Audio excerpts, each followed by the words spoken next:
2, 1. Good Dr. Nate Carpenter, we're back. It's week 3. We're here at Thompson Street. And last week, Del Val came to town, a 3-hour commute, Doug, and we saw a heavy load on that defensive line. Del Val's gone from 6A to 5A, and Jersey Shore able to come out on top 14-10. It was a big night. And as you see, there's a sea of orange already here. We're literally 30 minutes away from kickoff. This is a Max Engel memory night. They're going to pack the stands with the orange, the tried and true. So, Doug, week 3, Selinsgrove comes to town. What a rivalry. It's a great rivalry, and we always start with, Nate, how did we get here? Selinsgrove comes in at 1-1.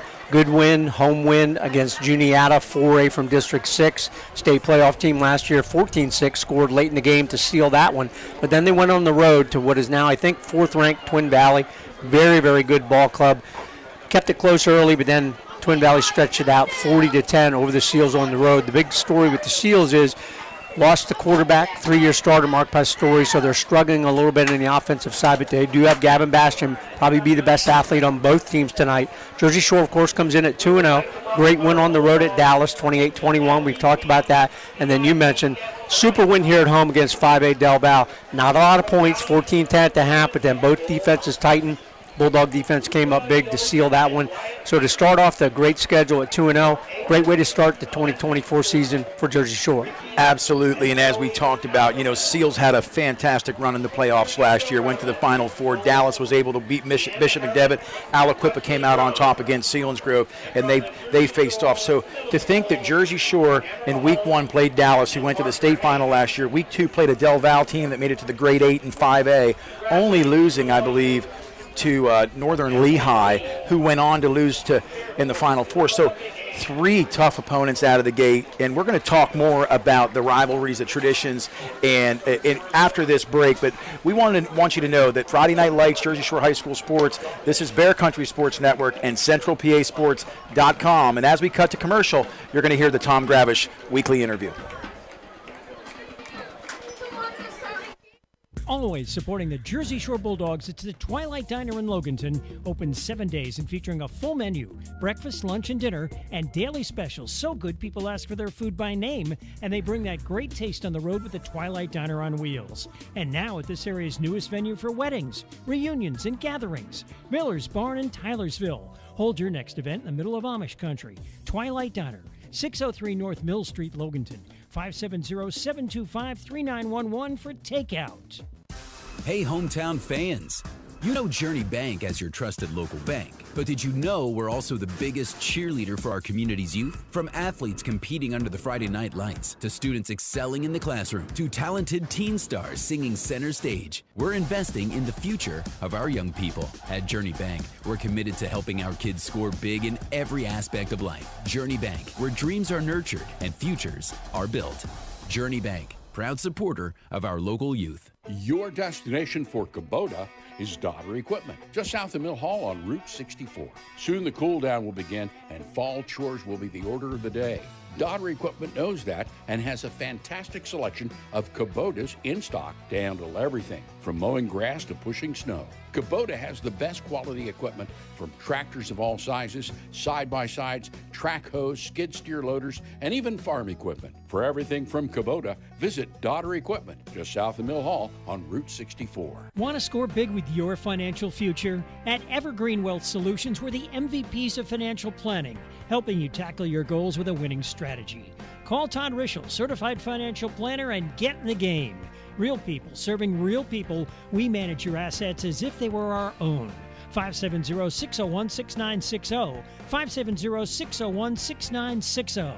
Let Todd Rischel be the quarterback of your financial planning strategy. Evergreen Wealth Solutions in Williamsport.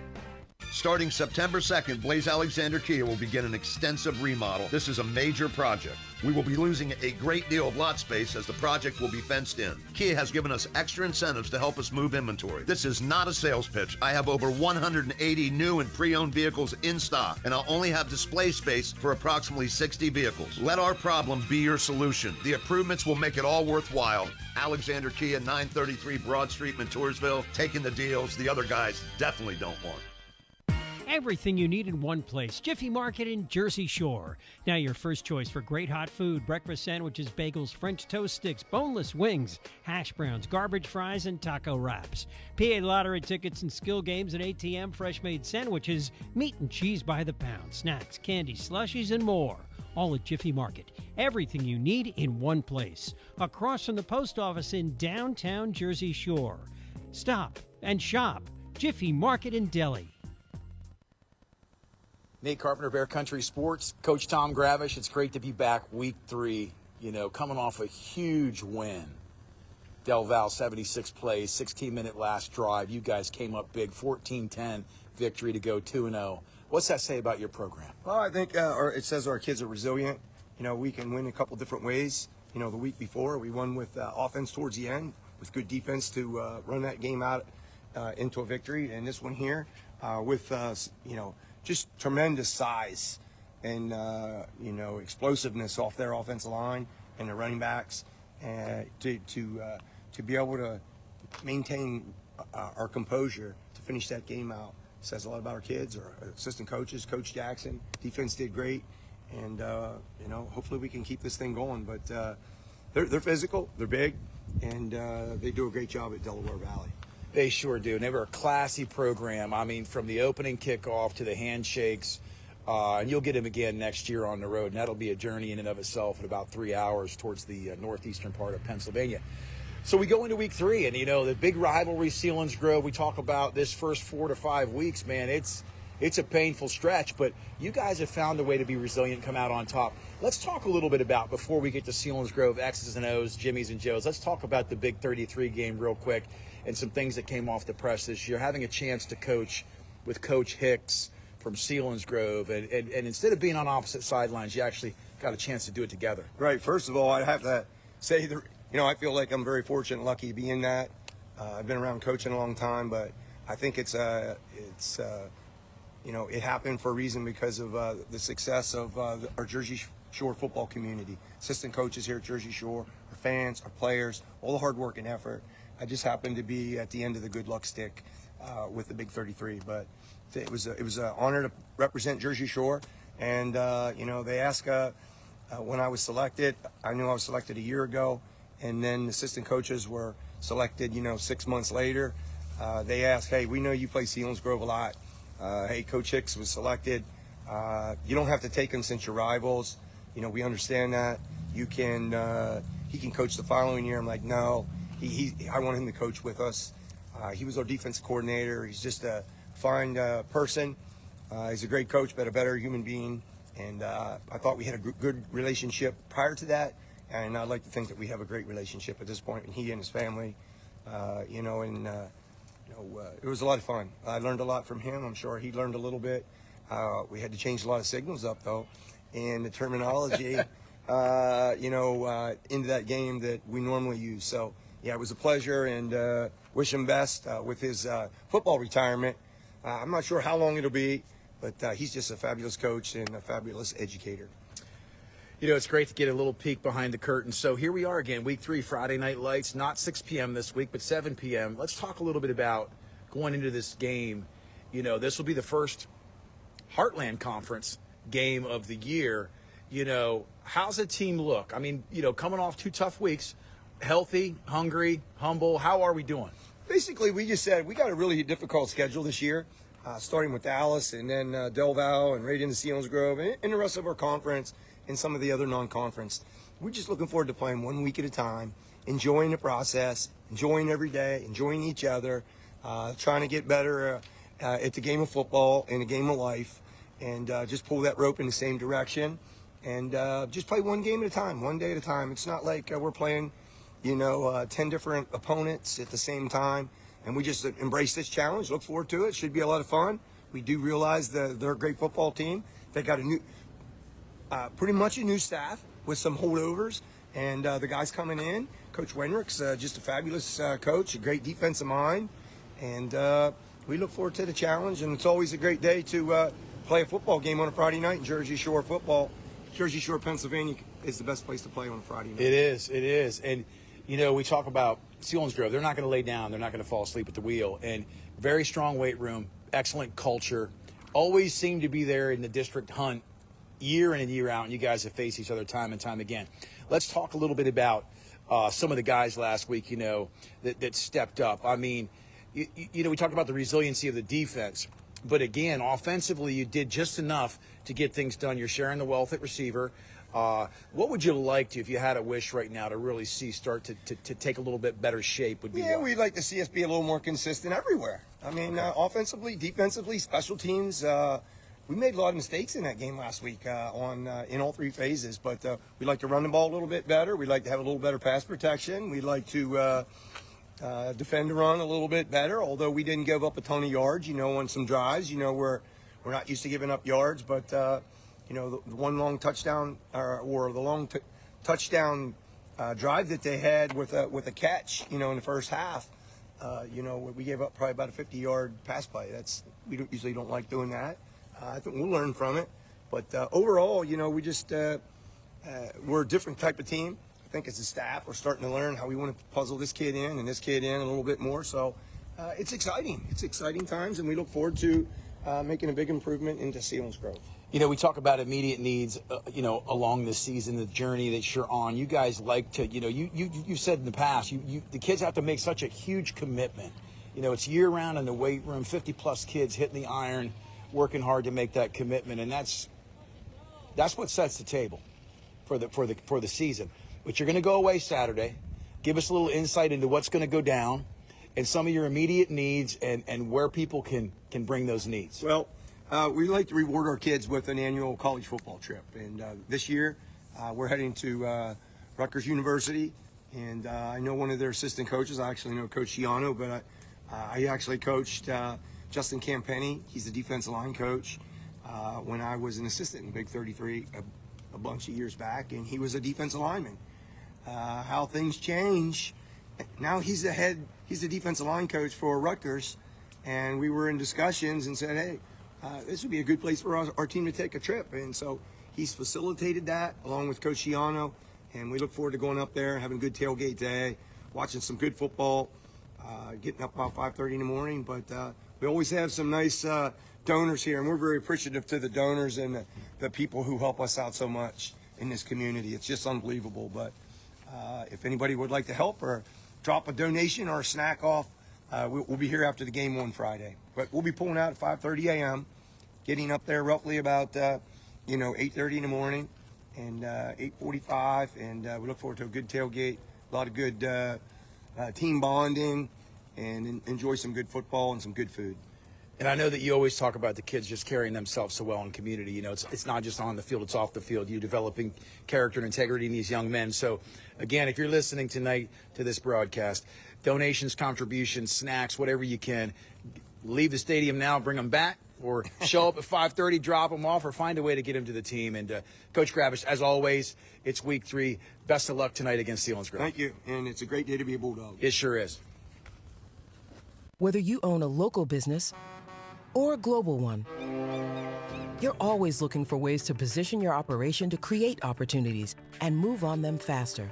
With Bank of America, you get access to experts, award-winning insights, and business solutions so powerful, you'll make every move matter, locally and globally. Visit bankofamerica.com/banking for business to learn more. What would you like the power to do?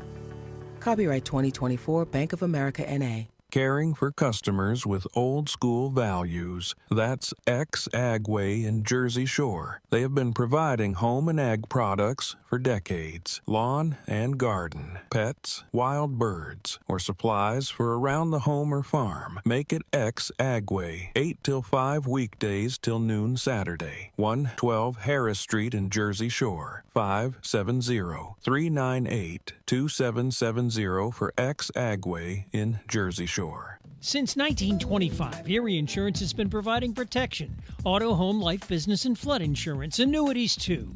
Get a great price and the service you expect from your local Erie agent, Fager Insurance Agency in Lock Haven, serving the area for the last 57 years. Find out why over 90% of Erie Insurance customers renew year after year. Call 570-748-3570 to get a free quote. Fager Insurance Agency, 511 East Church Street, Lock Haven. Fred Ham Disposal has proudly served the community with residential and commercial trash removal for the last 55 years. They're a family-owned company that cares about the environment and their customers, providing extensive trash removal and recycling options.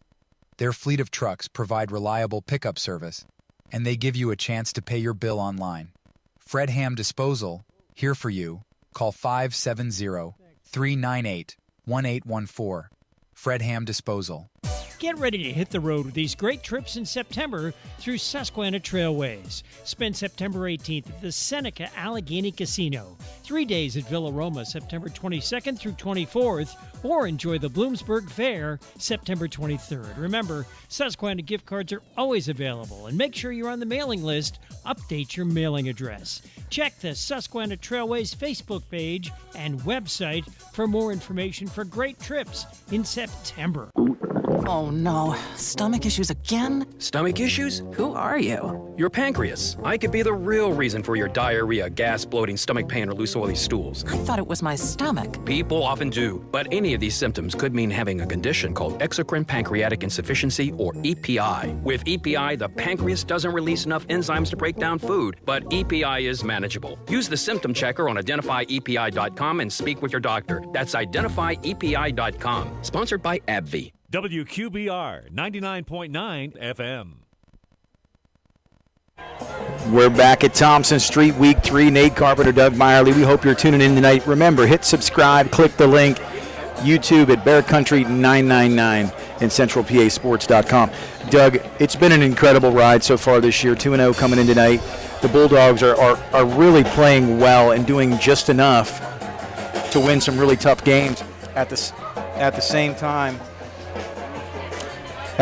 time, what I've noticed is we've been penalty happy. There's some things that we've done. But before we get to the X's and O's and some of the things we talked about, let's introduce some new sponsors, because without them, there is no program. As always, we want to give thanks all throughout the ballgame to our sponsors, but especially our new pregame sponsor, brought to you by Country Berry Shack in downtown Jersey Shore, holding their fall open house Saturday, September 14th. Join Lyra for lots of fun as you see what's new for 2024. Register for a special drawing, sample dips, and take advantage of the in-store specials. The fall open house at Country Berry Shack, 521 Allegheny Street, Jersey Shore, Saturday the 14th, starting at 9 a.m. Let's go Bulldogs from the Country Berry Shack. We'll capture a couple more new sponsors as this game rolls on, Nate, but you talked about it, coming at 2-0 do the Bulldogs. Very briefly about last week, defense ruled the way. Slate Sechrist finished with 6 tackles and a sack. Bo Sechrist also had 9 tackles for that Jersey Shore Alex Jackson coach-led defense. Jersey Shore quarterback Elijah Jordan on the offensive side, 12 of 24, 170 yards and a touchdown, 43 yards to Evan Snyder, who had 100 yards with 8 catches. Paul Hale added 3 receptions for 21, and Carson Watkins caught 1 pass for 21 yards. So don't want to be remiss. Brody Hurt, started off the scoring with that 40-yard romp early in the ball game on the first offensive drive. But Nate, really, that was kind of it on the ground game. Del Val, large up front, really shut down the Bulldogs. So that's something they're going to look to tonight. Can they become more consistent in both facets of the ball game, running the ball and throwing it through the air as well? Yeah, and I understand that. At the same time, you know what I noticed with the Bulldogs, that first drive, Paul Hale had a touch. Paul Hale had a touch immediately, and so did Evan Snyder on that drive. Elijah Jordan had a scamper, so they spread the field left and right, and that opened the way for Brody Hurt. So that was a big drive for the Bulldogs. And again, Delaware Valley made some adjustments, and they proved why they're a thoroughbred. Absolutely. Offensive consistency is really what both teams tonight are looking for. Jersey Shore here at home tonight in Thompson Street Stadium, and then the Selinsgrove Seals have really struggled in both of their games to get that offensive consistency, find that threat. Again, they probably have the best athlete on both teams in Gavin Bastian. So if they can stretch the field and throw the ball down with their new first-year quarterback, Rocco Amato, only a sophomore, they will be a threat there as well. They're going to look to Gavin Bastian early in the ball game, are the Seals. Absolutely. And what it's going to come down to for Selinsgrove is, can they give Rocco Amato enough time to make those passes to Bastian? Because we know Bastian, he's a game changer. Last year in that final game, 3 touchdowns up top. It was the deal breaker. It put the nail in the coffin for the Bulldogs. And so tonight, it's a new slate, 1-1 versus 2-0. Yeah, so everybody knows about the Rivalry, annual early season matchup. The Rivals have played 2 times per year, regular and postseason, for approximately 10 years. But the Seals are under direction of new coach Matt Wenrick. Played on the 2009 Selinsgrove State Championship team and then at Bloomsburg University. Former coach Derek Hicks retired after last season. The Seals have not won here at Thompson Street Stadium since 2016. So it is always a challenge for them on the road here in Jersey Shore. We'll see how they fare tonight.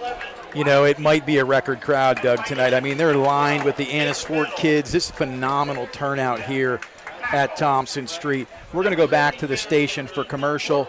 You're listening to Jersey Shore High School football on the Bear Country Sports Network and CentralPASports.com.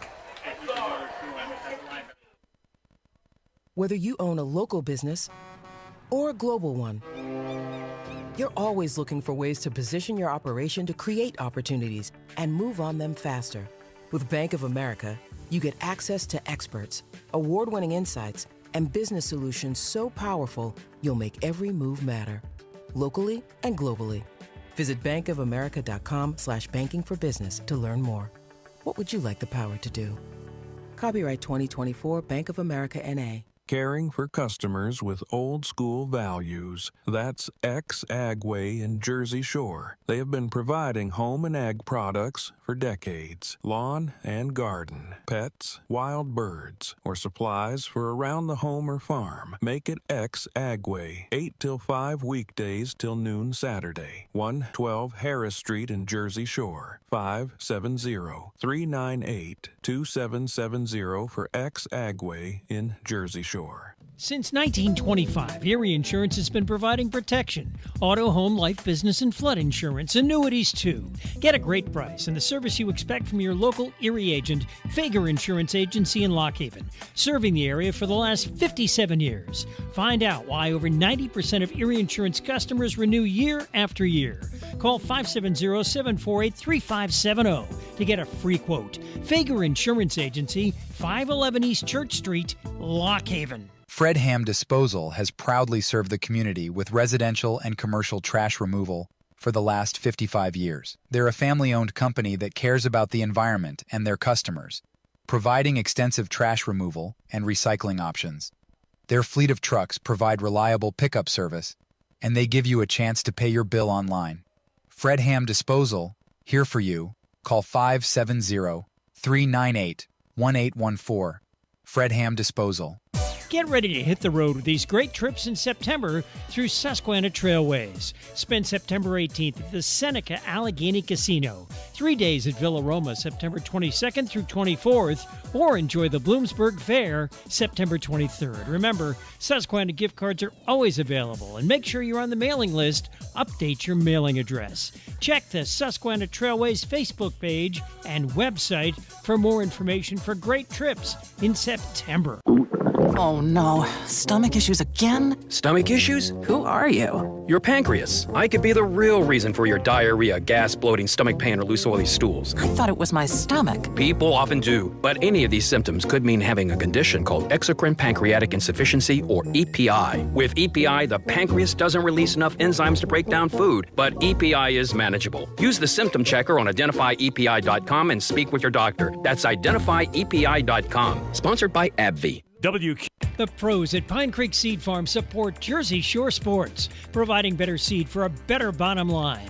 A deep-rooted, family-owned history, unrivaled expertise, reliable delivery, and outstanding condition. When you think seed, think Pine Creek Seed Farm in Jersey Shore. We stand out from the rest. 570-599-6949, Pine Creek Seed Farm, ready to bring you 4 weekends of fun this October with our annual corn maze. Keep listening to The Bear and look in the September Good News magazine. It seems like there's an automotive parts store on every corner, and they all probably have the part or product you need. But do they know what you need? And do they know they have it? For automotive parts and knowledge, come to the automotive parts store that has automotive experience, Napa Auto Parts. The staff at Napa Auto Parts has the experience to answer your questions and make sure you get what you need. Napa Auto Parts, Hogan Boulevard, Mill Hall, and Bridge Street, Jersey Shore. Napa Auto Parts, Central PA's trusted source for automotive parts and knowledge for generations. It's time for an insurance review. Every now and then you need to know you're getting the best coverage at the best price. So here's a phone number, 570-865-5191. State Farm agent Jason Eberhardt will give you an overview and make recommendations on how you can protect yourself and your family. Auto, home, life, health, property, or business, it's Eberhardt State Farm. Available online at insurejerseyshore.com. Eberhardt State Farm, their new offices, 600 Allegheny Street, Jersey Shore. Downy Rinse and Refresh. Break up with stinky clothes. Rinse it out. Every now and then I get a little bit tired of the stinks that just will never come out. Boy, Downy in the rinse change. Every now and then I rinse it out. One wash and it delivers. One wash, it smells so clean. Downy Rinse and Refresh, it's a dream. Downy Rinse and Refresh removes 100% of odor in just one wash. Guaranteed. Dave Winkleman and the team at Anchor Realty in Lock Haven are always one step ahead of their competition. Anchor, a full-service real estate company serving Lycoming, Clinton, and Center counties with top-level personnel that can help you buy or sell. Community-oriented, ready to help you when you need it. Anchor Realty, 57 Bellefonte Avenue, Lock Haven, 570-858-0777. Remember, home is where you drop your anchor. Reliable. That word sums up Hollick's Coal and Oil in Jersey Shore. Stocked and ready to go for fall and winter, Hollick's Coal and Oil is a phone call away. 570-398-1190. A fixture in the community for the last 74 years, Hollick's Coal and Oil will fill you up shortly after you call. Hollick's Coal and Oil in Jersey Shore. 570-398-1190. WQBR 99.9 FM.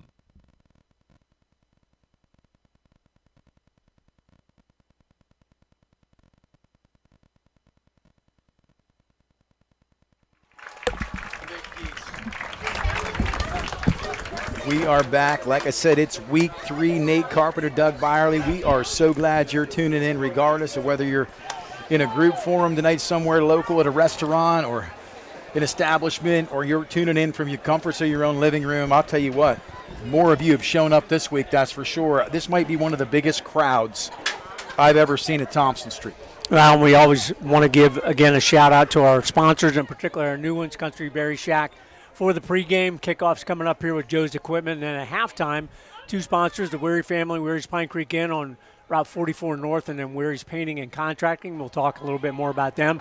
Then the Out-of-Town Scoreboard will be sponsored by Susquehanna Trailways for the rest of the season. Don't forget to get on the bus. And then last week we added our Play of the Game sponsor, Todd Rischel and Evergreen Wealth Solutions. Talk more about them, particularly in the second half. Again, thank you to all the sponsors and the ones you'll see on the YouTube channel as well. Again, at Bear 999. Nate, we're going to see the coin toss here in just a minute. Susquehanna Valley chapter of officials. We see him literally every year for the Selinsgrove. Kevin McNamara is the referee. You'll recognize him there. You'll see the captains out here in a minute. Jordan, Paul Hale, Brody Herr, and Zach Myers, number 72 for Jersey Shore, and then Bastian, Mitchell, Miller, and Minier, 126, 44, and 55 for the Selinsgrove Seals. We'll hold you in suspense to see who is going to get the ball first here to start the ball game. Really looking forward to this one here tonight. Shore comes in, scoring 21 points per game, only allowing 15.5 points per game, 303 yards per game, only giving up 254. The defense has played well in both ball games, but particularly last week. Selinsgrove comes in averaging only 12 points per game, allowing 23 points per game.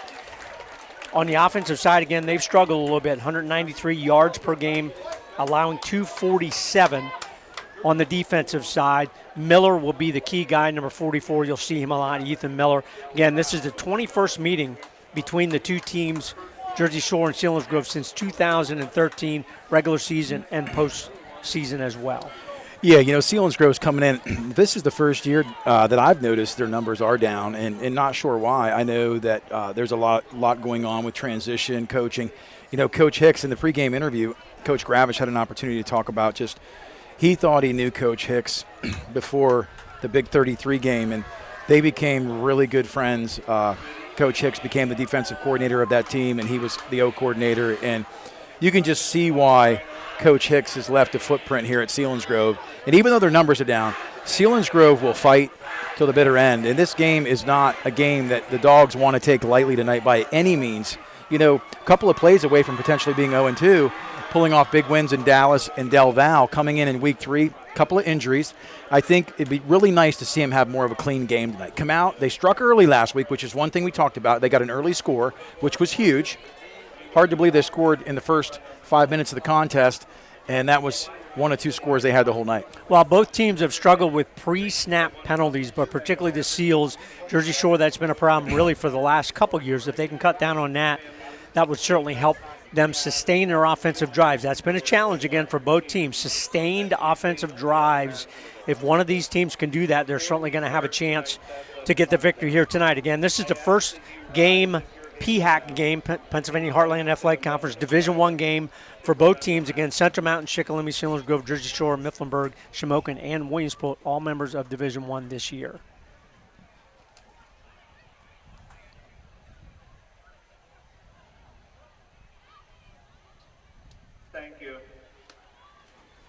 And just a memorial moment there for Max Engel. And, Heather and Josh, we love you. Shout out to the family from our house to yours. We hope that you're somewhere tonight just taking it all in, and we just want you to know thoughts and prayers are with you. Grief is something that we have to really take on our journey with us. So we just want you to know, as we do this broadcast tonight, you are pivotal in our thoughts and prayers. Captains take center field. Number 1, Elijah Jordan. Number 11, Brody Herr. Number 72, we got a new face tonight, and I know who that is. That's Zach Myers. And, of course, one last number is number 3. That's Paul Hale. 55, Tegan Minier for the Seals. Number 44, you're going to hear his number a lot tonight, Ethan Miller. He's an absolute animal at 5'10", 190. Number 1, Gavin Bastian, another superstar who can light you up real quick. And number 26 also gets a lot of touches at running back. Also will come off the edge at defensive end, 6'1", 205 pounds. That's Devin Mitchell. Yeah, good group there. Jersey Shore, I believe, if we watched it correctly, won the toss. And they last week chose to receive. Be surprised if they don't do the same, and they do. Again, indicated by referee Kevin McNamara from the Susquehanna Valley chapter. Nate, this Super 16 football countdown, Jersey Shore ranked 4th. Montoursville. Don't forget to listen to the broadcast if you have a break to Nick Severini and the Shamokin, who we'll see next week at 2-0. Probably go 3-0 tonight at number 15 in the Super 16 countdown to start week number 3. So we'll see the offense. Elijah Jordan at quarterback, Bo Sechrist, Brody Herr in the backfield, Luke Ryan, Paul Hale, Carson Watkins at the wide receivers, Luke Thompson at the tight end, and then Zach Myers, Mason Larson, Owen Vandruff. And then we have 2 guys out. Caden Walker, I believe, has a broken leg, so we'll probably see a couple different players in there tonight. And I'm not sure Slate Sechrist might also not be playing tonight. And then Talon Mount saw in a boot earlier, so we're not sure about those injuries, but we know they're probably not playing in tonight's ball game. So we'll fill those linemen in as we see him come out here in just a minute. It's going to be electric tonight. Thompson Street, Week 3. Jersey Shore Bulldogs, the Selinsgrove Seals. You're about to see this take shape real quick. First quarter just about underway. 12 minutes a quarter, 2 halves. It's going to be an amazing night here. Like I said, there's a sea of orange here. 25-second play clock just about to go off here. Kicking off for the Seals. Number 8, Noah Walter. It's a high, deep kick. Always good special teams. Brody Herr at the 4. Fakes the reverse, hands it forward, they drop it, and it's on the ground. Picks it up. Big mistake. Big mistake, nearly cost the Dogs a turnover in the red zone. Well, the orange and black went with a little trickery there to start, and boy, the handoff just obviously was not clean. Ball on the turf. Bulldogs start deep in their own territory, about their own 5-yard line. Well, and the thing about it was, Doug, it was a forward handoff. Yeah. I don't even know if it was a legal handoff, and fortunately it was fumbled. Otherwise, that's a penalty. Yeah. So Dogs inside. It looks like they're on the 7, 1st and 10. Elijah Jordan in the shotgun, single back, trips left. He's going to hand this first one off. Good block, but closure on the end, and they know right away. Selinsgrove is always going to read their keys well. Yeah, very good on the defensive side are the Seals. That's the strength of their team this year. Dubs Bloom on that left tackle for the orange and black to start this ball game. Still trying to get the other starting lineman. Elijah Jordan rolls right. Sits down in the zone. Evan Snyder, nice catch by Snyder. Did they call it a catch? It's incomplete. He really sold out for that, Doug, but just couldn't wheel it in. Good effort there, but a little wide on that toss there by Elijah Jordan. Would love to see him just set his feet. Had enough time to get out there, set the feet, deliver that ball. So the Seals looking to come up with a big third down stop here on 3rd and long. We talked about it too. The field position crucial. It's 3rd and 12. Jordan in the gun. He's going to roll right. He's going to fake. It's a pitch. Good blocking. Receivers downfield. Does Herr get there? Herr gets just enough, it seems. We'll see where they mark this one. It's going to be close. It's going to be close. Right at the line. Coach Bergen there on the officials, right at the sticks. No hesitation there. 1st down, Dogs. Elijah Jordan in the gun. They're going to try to go quick here. Twins left and right. Bo Sechrist gets the handoff up the middle. Nothing there. Just stymied. Well, the Seals on the defensive side have been very solid the last couple of years. Number 72 in there on that tackle for the Seals, Ethan Portwood. Trying to keep him on a 2nd and 12. Trips right, single left is Paul Hale. It's a pitch again. They try to take advantage of it, but right there, Ethan Miller, big stick. Ethan Miller showed you his lateral movement there, number 44. Well, he's an all-state player. Leads the Seals in tackles for the last 3 seasons. Senior linebacker, very, very good. Once again, the Dogs behind the chains for the 2nd time here tonight. 3rd down and 10 on the 16. Jordan takes the ball, rolls left. He's got Paul Hale's wide open. Down the sideline. Does he come back to it? Paul Hale tries to make the catch. That was a weird pass. It's almost like he lost it. Wyatt Teach on the defense there. Jordan didn't see him early, tried to set himself, just couldn't get it out there long enough, rolling to his left, so that falls incomplete. Bulldogs are going to have to punt this one away from their own 16. Well, Paul Hale took that. He sat down in the zone, and then he bailed, and he went long. It was a sit and spin, and I'll tell you what, he was wide open, just could not get him the rock early enough. Would have been a touchdown. 10:29 to go. Back deep to kick here on 4th and 10. Brody Herr on the 16-yard line. Snap is back. Good snap. Rugby-style kick away from Bastion. Excellent kick. It rolls out beautifully to the 46. Good philosophy there. Just keep it away from Bastion. He's their best athlete by far. One-on-one, he's hard to contain, so just kick it away from him. Don't let him have a chance to return. Let your defense get settled in here.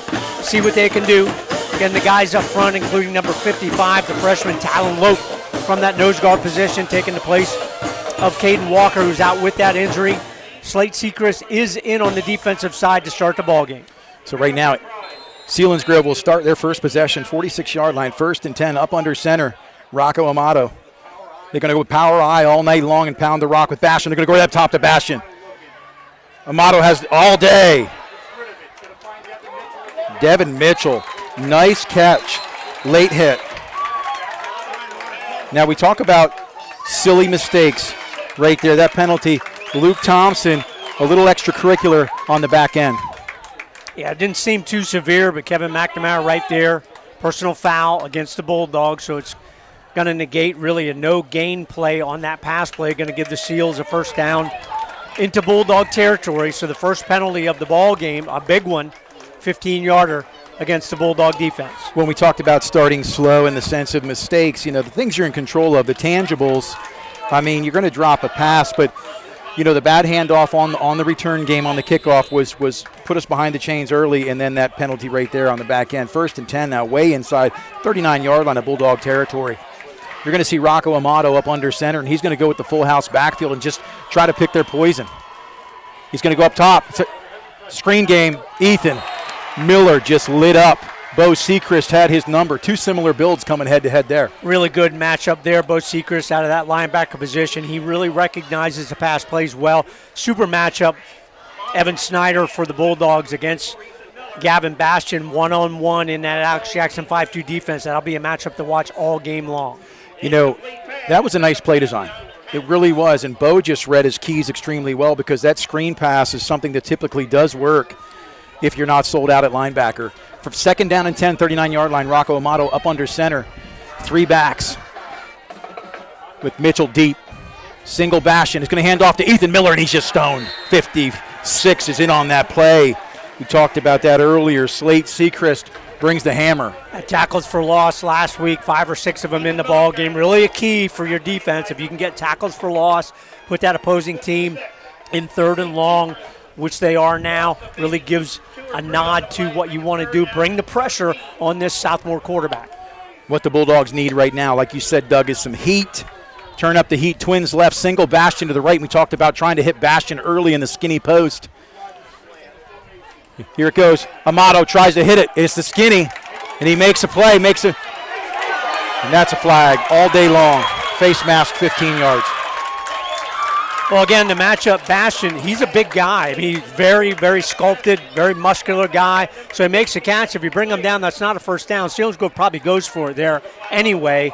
But the face mask flag going to give you the automatic first down. So 2 personal foul penalties on this drive against the Bulldog defense. 30 yards of offense for the Seals. That's a big one. They're picking it up. Incidental? No, he's marking it up. Okay. So they had to have a second or third conference there. Anyway, we talk about this right now. If you were to ask me what's the temperament of the Dogs, hey, listen, they're not playing terrible. They're making some mistakes, though. But it almost feels like they're not playing amped up. There's not a whole lot of intensity. They're making some plays, but they're making some silly mistakes. 1st and 10 now, 21-yard line. They've given them 30 yards in penalties on this drive alone. Rocco Amato under center, single back is number 7. That's Brett Rice. Hands off to Rice. Rice tries to make a stutter step. He's hammered in the hole. Lots of group tackling. Rice is a good guy, very speedy, but he has to have space. Bulldog run defense has really been solid the last couple ball games. Shut down the Dallas running back, shut down the Del Val running game as well, made them very one-dimensional. Going to have to continue to try and do that here tonight. You know, you talk about, playing within the realm of what you do culturally. Right now, the Dogs are looking for a big play defensively on 2nd and 10. Do they bring the heat? Watch the screens. Here comes the slant to Bastion on the island out here. Rocco Amato is going to look left immediately. He's going to try to hit the skinny post. Is he wide open? Nearly picked off. Pass was intended to number 6. That's Mason Vasquez, 6'1", 190, the junior. Almost a great one-handed catch as well, so good defense at the end to knock that one away. Again, probably in 4-down territory. Don't know anything about the young kicker for the Seals. Carter Young has finally graduated and gone on to the college ranks, so we'll see what the Seals do here on 3rd and long. And Carter Young is at LHU. I was looking at their roster last night. He's at Lock Haven University along with Tucker Teets. We got to get up there and see our boys from Selinsgrove, 15 minutes away. 3rd down and 10, 21-yard line. Rocco Amato up under center. That's number 18. He's going to go deep. Throw it to Bastion. Bastion to try to make a man miss. It's Evan Snyder. Good tackle, but it's going to be close, and that's what we talk about, athlete versus athlete. He is a very difficult matchup. Well, and it's tough when you don't get pressure on that quarterback, and he has time there to survey and get it out to your best athlete. Picks up a first down. Seals drive continues. Again, we want to give a shout-out, acknowledge the fans on the hill, Denny Thompson's group. Appreciate you guys tuning in to us, listening to us week in, week out. Yeah, they're a little further away from the action right now, all the way down here to the Lingles-Bilo end. But Bastion is, he's catching that ball at about 3 to 5 yards and forcing you to make a play. And thus far, he's able to pick up another first down. Up under center, Amato on the 10-yard line. It's going to be basically 1st and goal. Hands of the second back. There's a miscommunication, but Mitchell delays. Actually helped.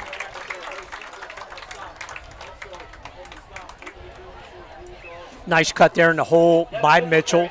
Their best running play of the ball game. Picks up about 4 down to the 6. Brody Herr coming up a little gimpy there with the shoulder coming off after that play. Actually, Thompson coming off after that play. Yeah, into the game comes Trent Severino at end, and he was coming off a little bit of stinger in that right shoulder down the hand. 7.5 to go, 2nd and 6 on the 6-yard line. It's Miller ahead of Mitchell. M&M's. Up is Miller. Miller down inside the 5, and this is what they're going to do, man. If they're smart, they just power the next 2 plays. Miller's tough. Good, tough linebacker, strong running back, has added some quickness and speed. He's definitely a college-level player on the defensive side of the football. Gets it down to the 2, so sets him up here on 3rd and short. Last time we were down here was on the opening kickoff with the botched handoff. 3rd in goal from the 2. Amato, Twins right. They're going to power eye this one. A handoff to Miller. He's in. Big push. And Selinsgrove right now up 6-0 halfway through this first quarter. So the mistake on the special teams sets the Bulldogs up deep in their own territory. They're not able to convert. Then the penalties against the Bulldog defense, 2 personal fouls, really sets the Seals up. Pass pays to Gavin Bastian, lead the way. Ethan Miller able to cash in on that short 2-yard run for the touchdown. Noah Walter on to kick. Number 8, PAT, first of the night here. Snap is good. Kick is up, it looks good. Hands go vertical. That's 7-0 right now. 7-0. Selinsgrove up. 6:47 to go in the first quarter. So last week in week 2, Seals not able to get an offensive touchdown. Their 6 points came on a 90-yard kickoff return by Brett Rice. So they rectify that on their first offensive drive tonight. Put together a nice drive, aided by those Bulldog penalties. They take the lead here, 6:47 to go here, first quarter. Seals couldn't ask for anything more. On the road, struggling offensively, you put together a nice drive and you cash it in. Key players all along, Bastian and Miller are the ones that lead the way. Bulldogs find themselves down for the second time of 3 weeks in this ball game. 7-0 here, halfway through the first quarter. Yeah, and really, I mean, they gave him 30 yards in penalties due to the bigger unsportsman, and after the play with the face mask, it wasn't incidental. So that's 30 yards, and they give him another 25 on the opening kickoff. So really, you've given up half a field tonight early on to a Selinsgrove team that's not going to let down. They're kicking off here now. Kick is deep. It's high. It's to Brody Herr. Brody Herr's at the 6. He fumbles this one. Picks it up. Gets a hole. Tries to spin away out to the 20. That just hit him a little high on the pads. He wasn't able to get that into the breadbasket. So the loose ball control on the special teams really a factor here. Early in the ball game, that one not nearly as bad, but still starting your second drive right inside your own 20-yard line, not where the Bulldog offense wants to be, because, again, they've really struggled to put together sustained drives as well this season. They do mark it outside the 20 at the 21. Elijah Jordan in the shotgun. First and 10, 20-yard line. Single back right, twins on both sides. He's going to go immediately. He hits Paul Hale. Paul Hale down the sideline. Paul's got speed. Out. Big play. Out past the 30. We'll see where they mark him at about the 31-yard line. 32. Good delivery there. Battle. Number 12 on the defense. Elijah Jordan able to get it over his hands. Nice pickup there. Paul Hale, first down Bulldogs. Paul's an athlete. You know, he 8 touches a game. He's going to do something for you. First and 10, 32-yard line. Elijah Jordan shotgun, double twin package. Snap is back. Elijah's going to go immediately to the flat. That's Evan Snyder. Ooh, that was the same play scored on last game. That's a nice play. Get him in that open space. He's very determined. Nice pickup, though, on first down. Going to bring up second and short. Dogs want to go fast. Again, 2nd and 1. Opens the playbook, trips left, singles Evan Snyder to the right. It's going to be the option, but Jordan keeps it. Daylight all the way down the sidelines to get a block. Bastian is there to make a great play. You talk about somebody, when you think of Bastian, you think of wide receiver, but if he doesn't make that tackle, that's another story. Bastian very, very good from his defensive back position. Very sure tackler comes up there. Doesn't prevent a nice pickup by Elijah Jordan, but probably prevents a touchdown. 45-yard line into Selinsgrove. Elijah Jordan, he keeps it. He faked it. Push, gets a block.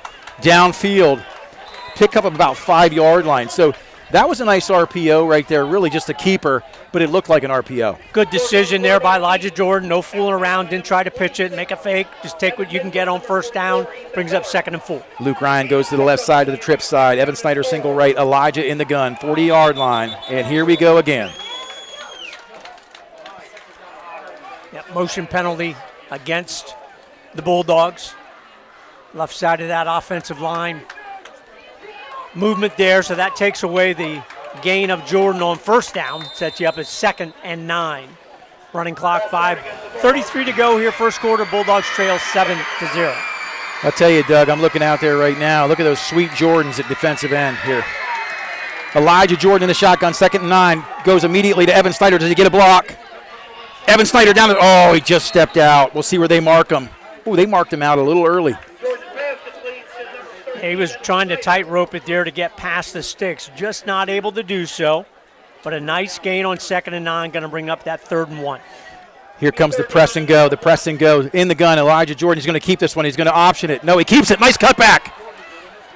That was all Elijah Jordan because the defense honored their commitments and read keys so well. If he doesn't make that cut, that's not a first down. Really good read there. Braylon Swales, number 64 in the left side of the offensive line, leading the way. Jordan goes to the flats. He fakes it. He's going to run. No, he finds an open man. A wide open man. It's number 6. Watkins, Carson Watkins, down inside the zone, inside the 10. Great vision there by Elijah Jordan. Pumped it twice, was going to tuck it away and run. Nice pitch and catch with Watkins. His eyes seem to come wide open when he's able to scramble. In the gun now, 1st and 9. Let's go. Big blocks downfield as he cut back. Brody Herr inside the 5. Falls forward to about the 2. Cleaned up there at the end by Ethan Miller, and also number 52. Don't have him on the roster for Selinsgrove, but Ethan Miller leading the way for that Seals defense. Bulldogs trying to tie it up, Nate. 2nd down and 2 from the 2-yard line. It's 2nd and goal. Elijah Jordan in the shotgun. Does he get keep it? He's just going to keep it. He's going to run. Gets a block. Does he make it? Cut back. He does, but he gets tackled inside the 2 again. I'll tell you, almost a loss there of 3. Really good defensive play. Mentioned it again. Ethan Miller, 44, leading the way. Seals good on the edge on their defensive side of the football. Elijah Jordan shotgun. It's critical here. 3rd and goal. He pitches it. Brody Herr. Does he make it? He does. And fortunately for the Bulldogs, Brody Herr almost caught that pitch at a standstill. I didn't know if he was going to have the momentum to get in, but he does. One thing I want to comment on, Doug, that I've been so impressed by, and it's something you never see in the stat column, the Del Val crew that came in last week, so hospitable, a great crew on the road that we talked to from their local network, said our wide receivers block extremely well downfield. Very, very active. Certainly led the way for Brody Herr. Option definitely a factor in that drive. Kick is up, kick is through, kick is pure. As we say, those striped officials' hands go vertical. You know, that didn't take long, less than 3 minutes, and the Bulldogs really were able to get into the hurry-up. Even with that false start, they were able to show another gear, and obviously look at Selinsgrove walking off. So a really good answer there by the Bulldogs because he had a couple mistakes there, had the motion penalty during that drive, and in the first couple games that's kind of been a stopper in some of those drives, able to come together. Really nice play on the Elijah Jordan to Carson Watkins play. Yep. I mentioned it talking to Coach Hale in the pregame. Watkins is a pretty good athlete. He's kind of thin a little bit, maybe doesn't have the musculature you like, but he's pretty good. You get him in the open field, he can do a lot of things. Spreading that ball around, Nate, you talked about it. Paul Hale catches the pass, Evan Snyder, Carson Watkins. Brody Herr runs it in 2 yards, 3:57 to go. Bulldogs tied up in this one, 7-7. Yeah, I was talking to Carson about high point in the basketball the other day at the Y, and he was in his hey dude shoes, you know, and he is almost 6'3", and he's really slender, and he was easily over the rim. I said, have you ever really tried to go vertical like this? And he's in his basically his slippers, nearly dunking a basketball without even trying. I said, come on, son. I said, you got a gift. Let's excel in that arena. But that was a great catch sitting down in the zone to set up that score. 3:57 to go. It's all knotted up at 7s. Brody Herr kicks off. This one's higher and deep. We'll see if it goes out of bounds or stays in. And it's going to sit. It's going to spin.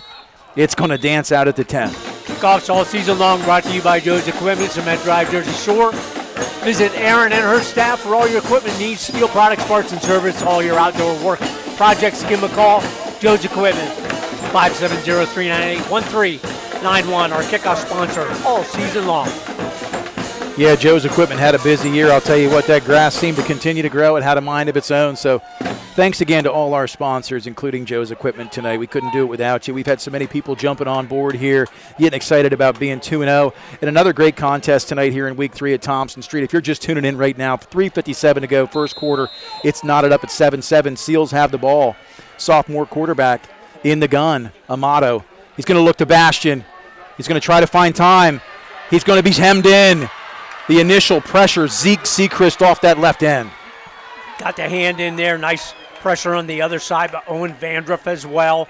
Seacrest, Zeke turning into a factor from that left defensive end position.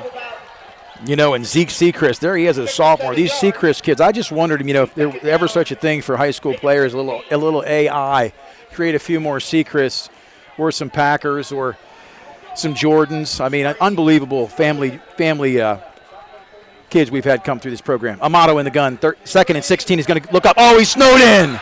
Huge super fly from Thompson. Thompson got healthy, got a little hydrated, and went vertical.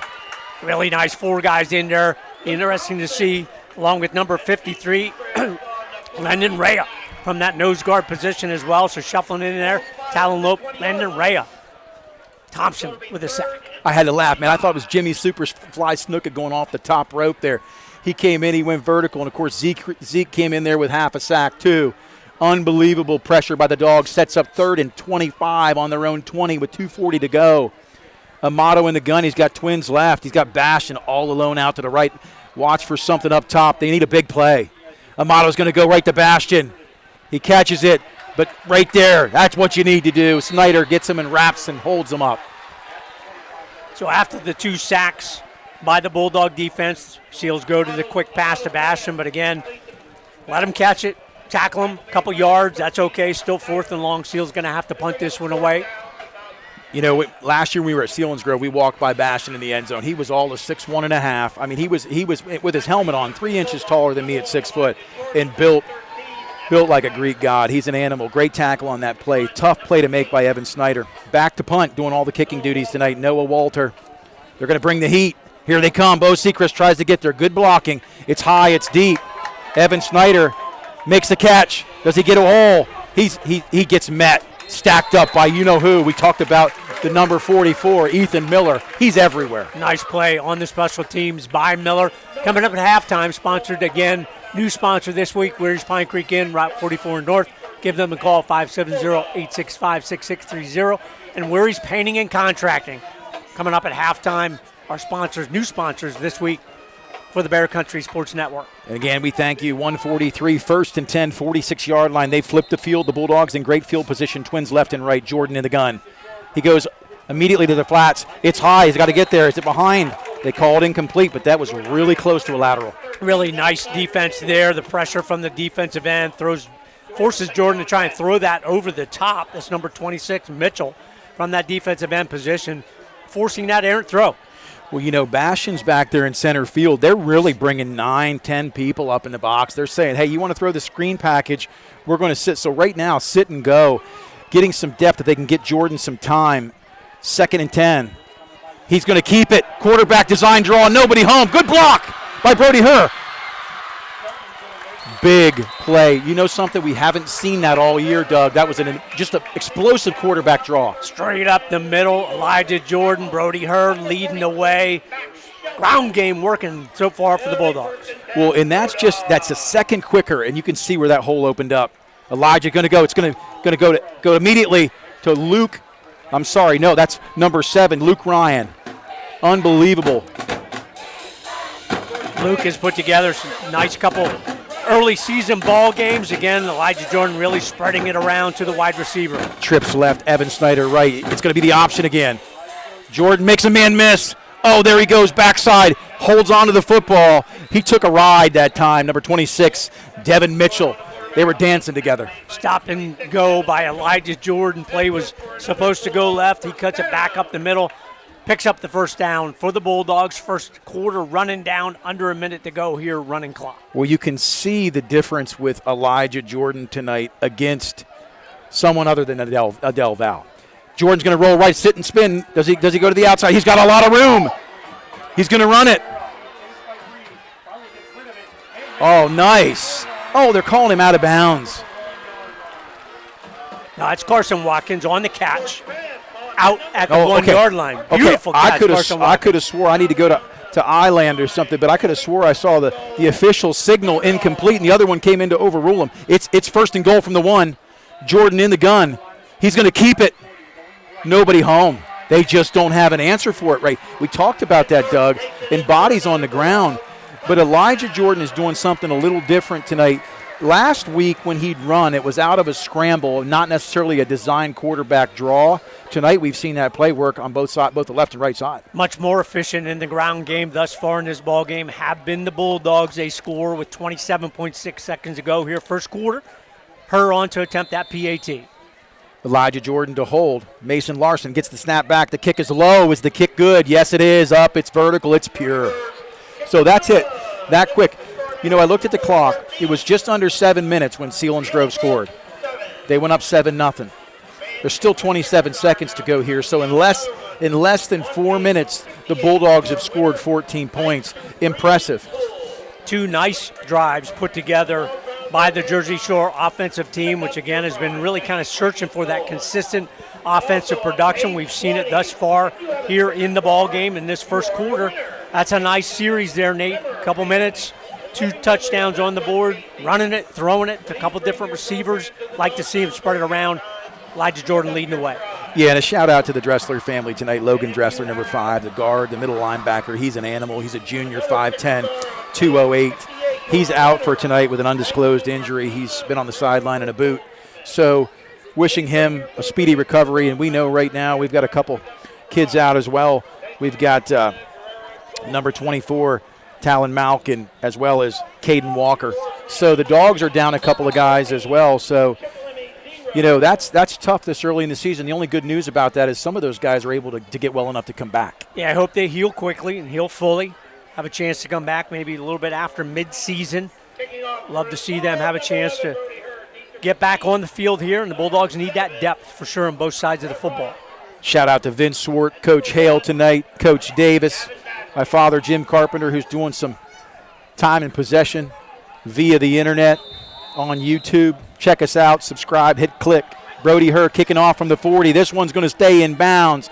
It's going to go deep. Number 7, he's got a wall, cut back inside, but he's met. And I'll tell you, the play there was Carson Watkins getting him to at least commit to come back inside out to the 35-yard line. Bryce had a 90-yard touchdown run in last week's ball game. Number 30 for the Bulldogs. I do not have him on my roster, Nate. Do you have a 30 on yours for the Bulldogs? For the Bulldogs, yeah. I do have a Cash Harrett. He's a new addition. He prefers cash over a check. That's Cash Harrett. And he's a new addition, freshman running back, linebacker, 5'8", 140. Hats off to you, young man. Love to see the youngsters get in on those special teams, get their varsity experience early in the season. Bastion split wide to the left. He's hungry, wants to see the end zone. Under center, Amato, eye backfield, pro eye. Cut back inside, met a man. Good job there by Bo Sechrist, forcing Devin Mitchell back inside. Mitchell getting up a little hasty. Trying to get some of that turf out of the helmet. Oh, as well. Yeah. Oh, he ate a nice sod sandwich. End of the first quarter. Bulldogs come back after giving up the early lead. Bulldogs lead 14-7. We'll take a quick break and listen to Jersey Shore Bulldog football on the Bear Country Sports Network and at CentralPASports.com. 41 years serving the Jersey Shore community. All Round Tire, your hometown service and tire sales center. Family owned and operated, All Round Tire features Cooper, many other tire brands including Michelin and Firestone. Make us your first choice not only for passenger, light truck, farm, and ag tires, but also for service, brakes, exhaust, belts, and hoses, and we offer the only vulcanized flat repairs in the area. PA State Inspection 2, open weekdays 8 till 5, Saturday till noon. All Round Tire, Cement Hollow Road, Jersey Shore. WQBR 99.9 FM. The Selinsgrove Band is lighting up the airwaves tonight. And like I said, you know, they finally cleared out the turf monster from his face mask. Devin Mitchell had that sod sandwich. He's okay, fortunately not injured. And it's going to be a second down right now in 10, I believe, from the 35-yard line. If you're just tuning in, this is going to be the start of the second quarter. 14-7 is the score. Bulldogs. Man, it's an orange out tonight. Everywhere you can see as far as the eye is, Doug, tonight. Over 250 kids are here for football, cheer, band, and chorus. Amato under center. It's a pro-eye formation. Singles left, single right. See if the Dogs bring pressure. Brody Herr looks to come in. It's going to go. It's air and throw. I don't know whether that was deflected or just came out of the hand funky. Yeah, it looked like it just slipped out of the hand again. Really honed in on Bastion. No surprise there. But the Seals are going to have to look somewhere else to try and stretch the field against his Bulldog defense. Again, kickoff a couple minutes ago, brought to you by Joe's Equipment, Cement Drive, Jersey Shore. They are our kickoff sponsor all season long, and Weir's Pine Creek Inn and Weir's Painting and Contracting coming up as our new halftime sponsors on the Bear Country Sports Network. Yeah, Weary, I'll tell you, stop up to that Pine Creek Inn. They got that tomahawk steak and a lot of good seafood, and I'm hungry. and so are the Bulldog defense. 3rd down and 10, 35-yard line. Amato's had some heat. Twins right, he's going to go to the side. He gets it out to Bastian. And again, the difference there is he ends up on his back, doesn't have a chance to plant his feet and make an air to throw. Yeah, you can tell Amato's got the physical skills to really be a good quarterback, but he's only a sophomore, just like a couple years ago when Pastore was a 3-year starter. First couple years, he did some good things, but had some rough games as well. He's going to be a good one for the Seals. Brings up 4th and 10. They're going to punt this one away. Well, the Bulldogs all year long have had opportunities. They're doing a better job of catching punts, not letting them roll out. And right now, it would be nice to see them flip the script, get this out to midfield. Punt is high, it's deep, it's a good kick. Snyder has some room, makes the catch, cuts back up inside. He's strong. But, Snyder takes that ball, has a 10-yard return. And the difference is you say only 10 yards, but if it rolls out, it's a deal breaker. Vasquez on the tackle for the Seals special teams. Nice return there by Evan Snyder. Bulldogs will take that field position all season long, 1st and 10. Still in their own territory at their own 39. Yeah, that was about a 45-yard punt in the air. That's a very nice kick tonight. Did have a little bit of wind his back. The Dogs come out. They've really been able to get in the up-tempo. If they can stay mistake-free, look for that some more here tonight. 1st and 10, 39. Jordan in the gun. Hands immediately to her. Her gets a couple. Maybe now they're going to call it 1, a gain of 1. Running game was really effective in those last 2 drives. More from the option with Elijah Jordan and sprinkling in Brody Herr. Bulldogs have not been able to do the straight-ahead run game really all season long thus far. 2nd and 9, Twins left, Twins right. Elijah Jordan, low snap. He rolls right. He makes a man miss, and he's got lots of daylight. He cuts back up inside. Good tackle, though, on the outside edge. Jordan's a tough kid. Jake Badal made a really nice solo tackle there in the open field. We always talk about open field tackles when the Bulldogs do it. Have to give credit there as well. One-on-one, Badal comes up with a big play, but a nice game by Jordan. 3rd down and 3. Immediate throw. He's got room. Rice gets out there, doesn't make the tackle. Evan Snyder makes another man miss. Gets down outside, out on the 40, but there's a flag. Most likely a hold. Anytime you have that flag in that position on that type of play, it's going to be the hold against the other wide receiver trying to clear the way for Evan Snyder. So the Bulldogs pick up the 1st down, but that's going to be negated by that penalty. Again, Nate, all season long, if you're looking for a different Friday Night Lights experience, connect to us through our new Central PA Sports website. Switch between Central Mountain, Montoursville, Bucktail, who's off this week, and, of course, our Jersey Shore ball games, the new address for Friday Night Lights, centralpasports.com. Tough break. That's the kind of play right there. It's a difference maker. You have a 1st down, so you talk about getting down to the 40. We talk about that being a 10-yard penalty, but really it's a 23-yard penalty. So makes it now 3rd down and 13. It's a long 12. Elijah Jordan trips left in the gun. He gets another low snap. He's going to go deep. It's thrown. That's down. Problem is, he sat down in the zone. Luke Ryan did a nice job of catching that football, but the knees hit the turf. Yeah, it's hard you have to make that split-second decision. Do you go down on the knee to catch it? 1st and 2nd down, that's okay. But if you try to scoop it, you might not make the catch. Either way, going to come up short here. Brody Herr on to punt this one away. And the key to that drive, penalties are difference makers. And the Dogs are still in possession of that drive if they can avoid that costly last penalty. Brody Herr on to punt, 4th and 6 from the 44. They're going to try to bring heat, keep it away from Bastian. This is low, and that's a beautiful kick from Brody Herr. Bastian letting this roll out inside the 5, Doug. What an incredible. He's been studying the Australian rules football book. Super play there. That's an immediate decision by Bastian. He knew he really couldn't get it. You could see the way that ball was spinning, and it wasn't going to hit the turf and bounce up to you. He got away from it. Great roll there. Brody Herr will take that. That'll make the punting stats look really good. So the Bulldog defense really looking to stuff the Seals here. They started their first drive in around the 5. This is inside the 5 at the 4. Bulldogs, Nate, want to make a play here on the DC. Incredible. And I'm trying to do the math here without a calculator. That's like a 60-plus yard punt. We'll have to get the stats on that at halftime. But that's incredible, the rollout there. Amato not where he wants to be, inside 4-yard line to start this 1st and 10. Twins right, fumble. Amato picked it up and stood up. Fortunately for him, he didn't get teed up. Landon Ray again there at the nose guard position. Trading that a little bit with Talon Lope. Bulldog defense looking to come up big. And Landon, he's a nice guy. Senior 6'1", 215 from that nose guard position. Yeah, Talon Lope, man, you got it. He's 5'8", 210. He's a bowling ball out there.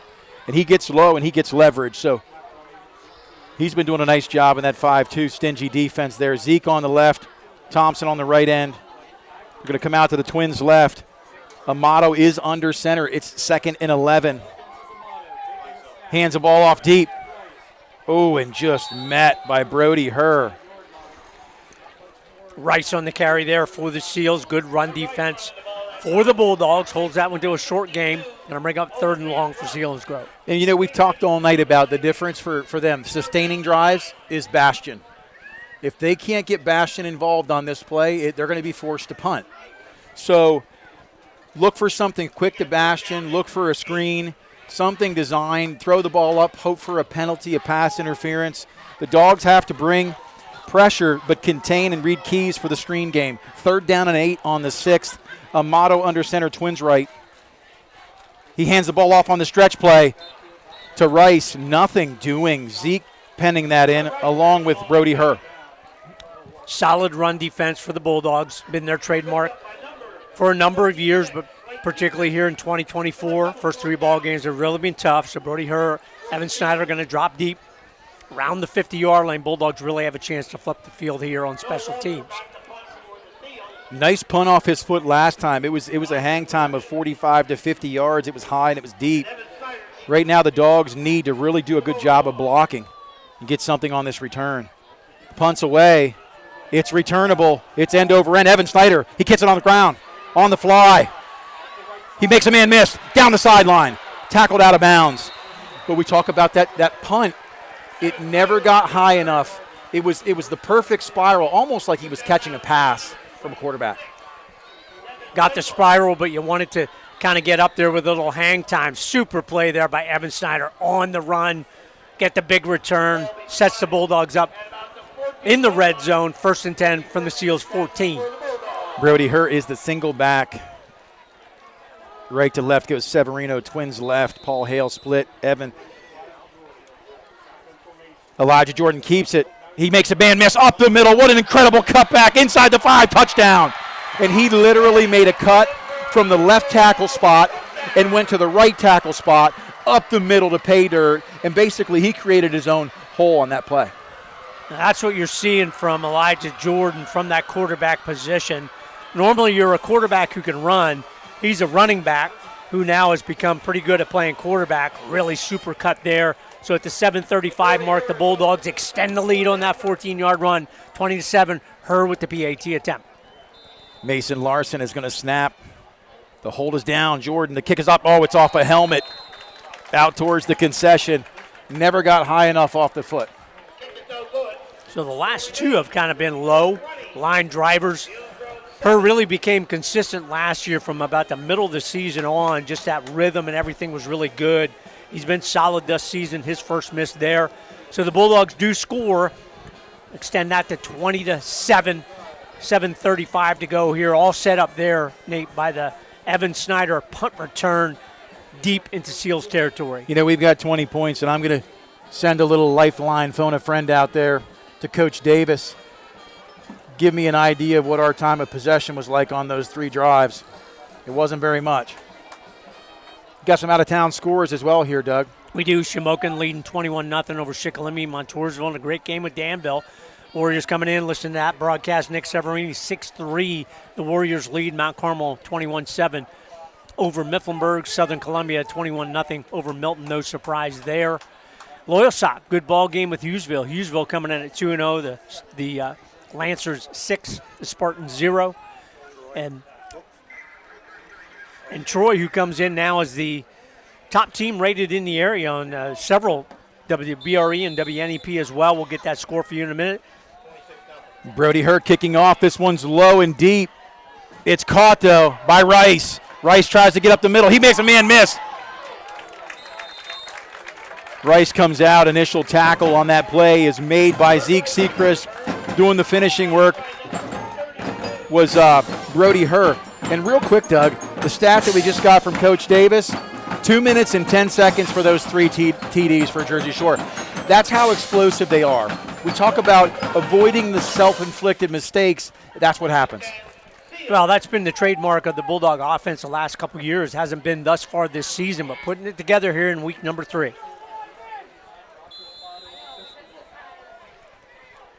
Amato in the shotgun, left to right goes Bastion to the trip side, hands off immediately. That's Devin Mitchell up the middle, and he's met by Bo Sechrist. Initial contact by Brody Herr, so both linebackers get a piece of it. You know, we always talk about the Alex Jackson coach defense for the Bulldogs, trying to make your opponent one-dimensional. If you can do that, you really strengthen your position. Again, our out-of-town scoreboard sponsored all season long by Susquehanna Trailways. As you say, Nate, get on the bus with Susquehanna Trailways. I've always wanted to go to a Yankees game, and I'm not even a Yankees fan, so I just, shout out for anybody who wants to give me a birthday present. In the gun, Amato going to look to Bastion. Bastion, oh, good play. Oh, and they get the back end. We'll see if this is offsetting because they both gave each other a shove. But it should be offsetting because, and why I say that is this, Doug, that's a great rivalry out on the edge. It's not chippy, it's not dirty, it's just two athletes going head to head. Yeah, and it looks like the Seals think Gavin Bastion's going to get the call there. Evan Snyder, he was our player of the game last week. Our Todd Rissell Evergreen Wealth Solutions player of the ball game, had 9 catches, 100 yards, second straight 100-yard ball game, TD, 43 yards, and a fumble recovery as well, so really played well. Leading the way here, but they're talking about it. Nope, they're going to march it back against the Seals, so Bastion gets the call in the retaliatory. Snyder, he's excitable. There's no question about it. He wears his emotions on his sleeve, but that is a great matchup, one-on-one, 2 great athletes there. And a lot of people realize you're tuning into Jersey Shore High School football on the Bear and CentralPASports.com. And, yeah, at the end of the day, we bleed orange and black. But the reality is we want to see a good contest. That should have been offsetting and repeat the down. But it's going to be 3rd down and a fortune. 3rd down in a long haul from the 39-yard line. Amato, twins right. Bastion back out there on the left, going to take on Snyder again here in round 12. Amato in the gun, hands off immediately to Ethan Miller. He gets a full head of steam. He doesn't go down easy. Just grinding away. He's got some strong legs. New coach Matt Winrick taking the path of least resistance there on that 3rd and 23. Ethan Miller just hoping he can break it. Had a nice touchdown run in their week 1 win over 4A Juniata from District 6, who probably will have a chance to make the district and state playoffs as well. But the Seals have kind of owned the Indians in that rivalry the last couple of years. Bulldogs hold them short. 4th and 17, Seals going to punt it away. 6:10 to go. It's 20-7, 4th and 17, 30-yard line back to kick. Number 8, Walter. It's high, it's deep, it's out kick. Evan Snyder gets there, makes a catch. Everybody's in hot pursuit.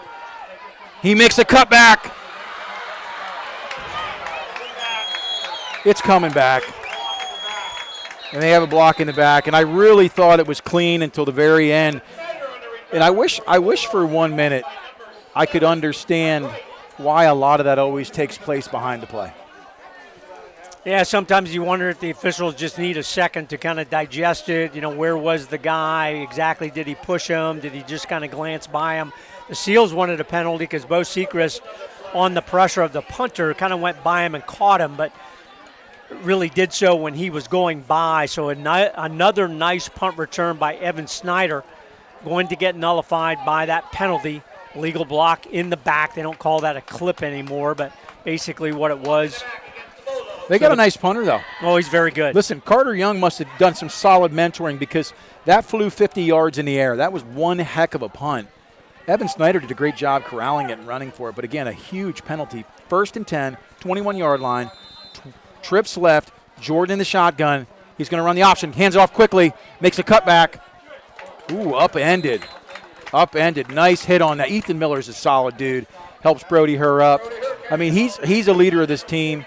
and a man of character. And no messing around for Ethan Miller, right down around the knees of Brody Herr to upend him, hold that to a gain of about 2. Second down, Twins left, Twins right. It's going to sit and go. He's going to go deep. Oh, what a nice route. I'll tell you what, Elijah Jordan knew it. He was upset because when it came out of his hand, it was a frozen rope, and he was hoping he could get just a little bit more air under that last pass. Yeah, what's surprising for a lot of people, Elijah Jordan, when he sets his feet, he can really wing it. He can sling it down the field, no question about it. Love to get that timing down between him and the wide receiver core on those stretch plays. 3rd and 12. Paul Hale. Jordan's going to fake like he's running. He's going to go deep. No, he's going to run again.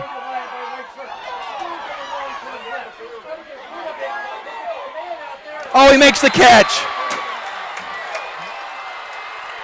What an absolute. They want to push off, but honestly, it wasn't. It was a great catch.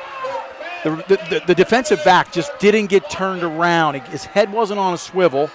Give Jordan credit. I'd like to watch that back on instant replay because it was a lot of start and stop, sit and spin, but he kept his eyes downfield. Scramble play, great reception there at the end by Watkins. Jordan in the gun, Twins left, Twins right, fakes the handoff. He's just going to keep it. Keep your hands in. Elijah, good job getting down at the outside, and that's number 11. That's Wyatt Teets. Nice play.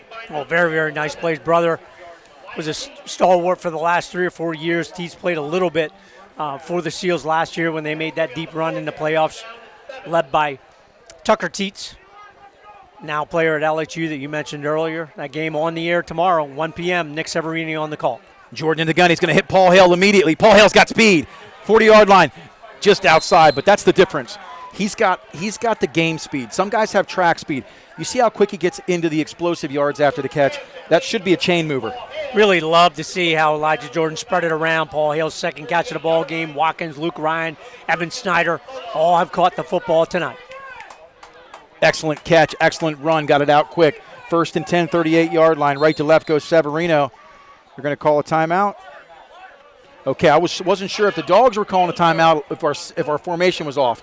So, Dogs looking to drive here, and honestly, I believe right now the Dogs are in control of their own destiny. It's going to come down to mistakes, cleaning up some of the penalties because they've been able to move the ball at will. Really have done a super job after that first drive.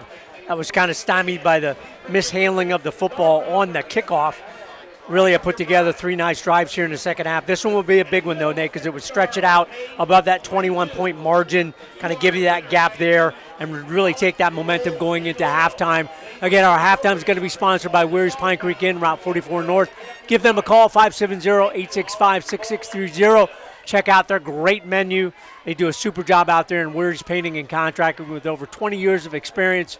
Painting, contracting, drywalling. Give them a call, 570-398-4817, our halftime sponsors for the rest of this season. 1st down and 10, 38-yard line. That's Elijah Jordan in the shotgun, single back to his left. Brody Herr.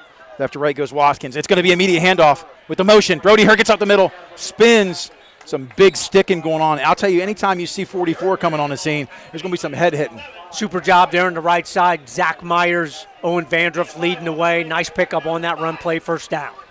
That motion left to right really set up Brody Herr to get a few yards downfield. We talk about the running game not working as well up the field, up the middle of the field, but that motion is just enough to freeze the linebackers. Yep, makes him take a look at another person. Where's he going to go? Gives you enough gap.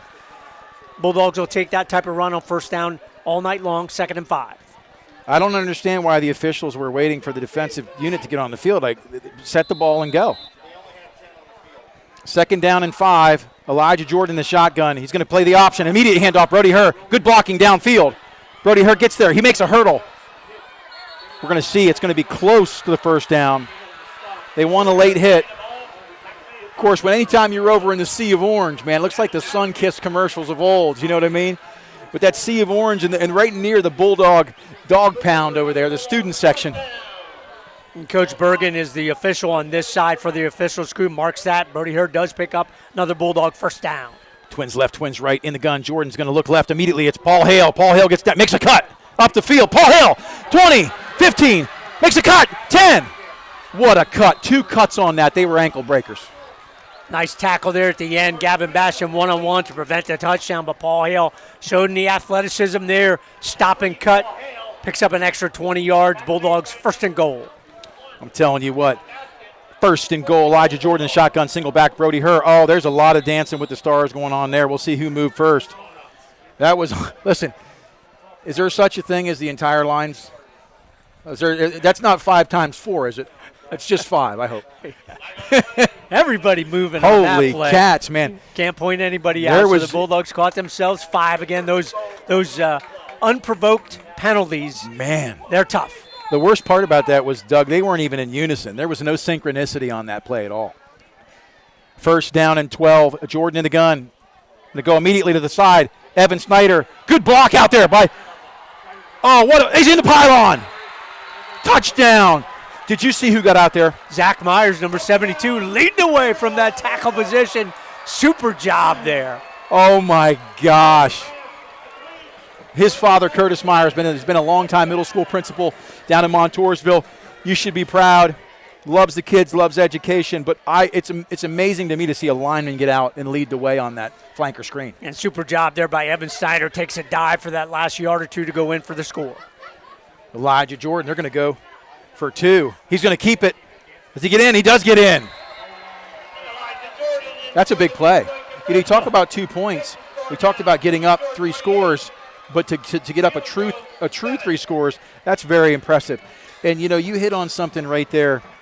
You talk about what makes a lineman great at the next level is finishing blocks. They want to see bodies on the ground. What makes a great receiver is finishing plays, not only blocking downfield. So you get the big block from Myers, but then you get that extra stretch for 3 yards to the pylon by Evan Snyder. Zach Myers leading away, the senior, 6'1" at 230, able to use his speed and strength to get out there with that key block. Evan Snyder, senior as well.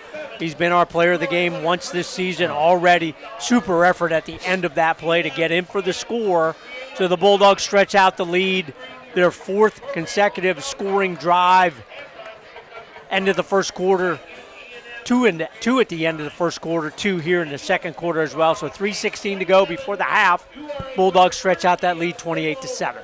Couldn't have said it better, Doug. It's been incredible. I mean, it's an orange out here tonight. It's a sea of Jersey Shore faithful coming out in support in memory of Max Engel. We're here live with Vince on camera. We got Coach Hill, Coach Davis up in the box, and it's just electric.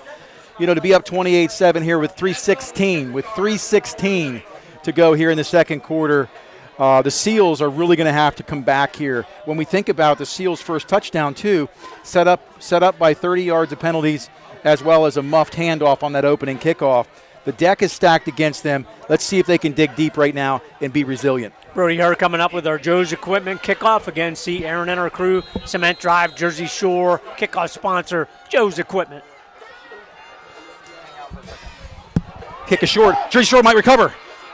Oh, they just got on it. What an amazing coverage. I don't know if that was designed or that was just mishit. Yeah, hit off the legs of number 13, Neidick. Very fortunate to get the recovery there. The plus side to that, Seals going to get good field position just inside their own 40-yard line. Again, our sponsors this season, Country Berry Shack with our pregame, Joe's Equipment. Coming out at halftime, Weary's Pine Creek Inn and Painting and Contracting, out-of-town scoreboard all season long, Susquehanna Transit, and our player of the game, Todd Rischel, and Evergreen Wealth Solutions. Thank you, Todd Rischel. We appreciate your support. I miss you. Miss playing football and baseball with you, brother. Under center, number 18, Amato. Going to hand off to the second back. That's Rice. Rice gets initial surge, picks up approximately 3 yards on the first down plays. We're going to bring up second and about 7. Vandruff, nice tackle there. Hold that to a fairly short game. And again, if you're listening to the Bear 999 YouTube, please subscribe to that. And again, if you're noticing, we're using the new camera, so if it's a little fuzzy, adjust your pixels on the video, and it'll come in clear. We're using the HD camera as well, so get that adjustment to where you need it to be. You'll have a clear, concise picture on the YouTube channel. Thank you, Doug. I had mine coming in 380, and everybody looked blurry. But 1080, a high def is where to be. Amato under center. Oh, we're going to have some movement. Were we in the neutral zone, or was that off a false start? Wow, if you go by the player reaction, Gavin Bastian very frustrated there, looking to make a big play, procedure penalty against the Seals. going to negate that first down run, going to set them up here in 2nd and long. So the tide really has turned, Nate, since the first offensive drive of the Seals, aided by those Bulldog penalties. Jersey Shore defense has become very, very stout against the Seals. Really have played well thus far in the first half. Absolutely. And that's the first stout of the season, Doug. I missed Maybe it. second. Maybe second. We got a stout survey going on out there. I love that word. 2nd and 11, 37-yard line. Amato under center. Pro I, 2 backs, single left and right. Fakes the handoff up the middle. That's Ethan Miller. Boy, he's just, he was hit 3 yards ago, but he is just a human wrecking ball. He is a Bulldog. Super player on the defensive side, but solid running back as well. But the Seals really have kind of become one-dimensional here. Looking to Bastion as their first option in the passing game. Really haven't found anybody else to complement their young quarterback Amato, trying to find his way. 3rd and about 7 here to go. Makeable for Seals. Bulldogs looking to come up with a big defensive play. Get the ball one more time before half. It's amazing. They had the 3 scores in 2 minutes and 10 seconds, and then things sort of get vanilla for a moment. But 1:30 to go. Selinsgrove trying to do something. The Bulldogs 5-2 stingy. 3rd and 7 from the 41. We'll see if the Dogs use a timeout. Fumble.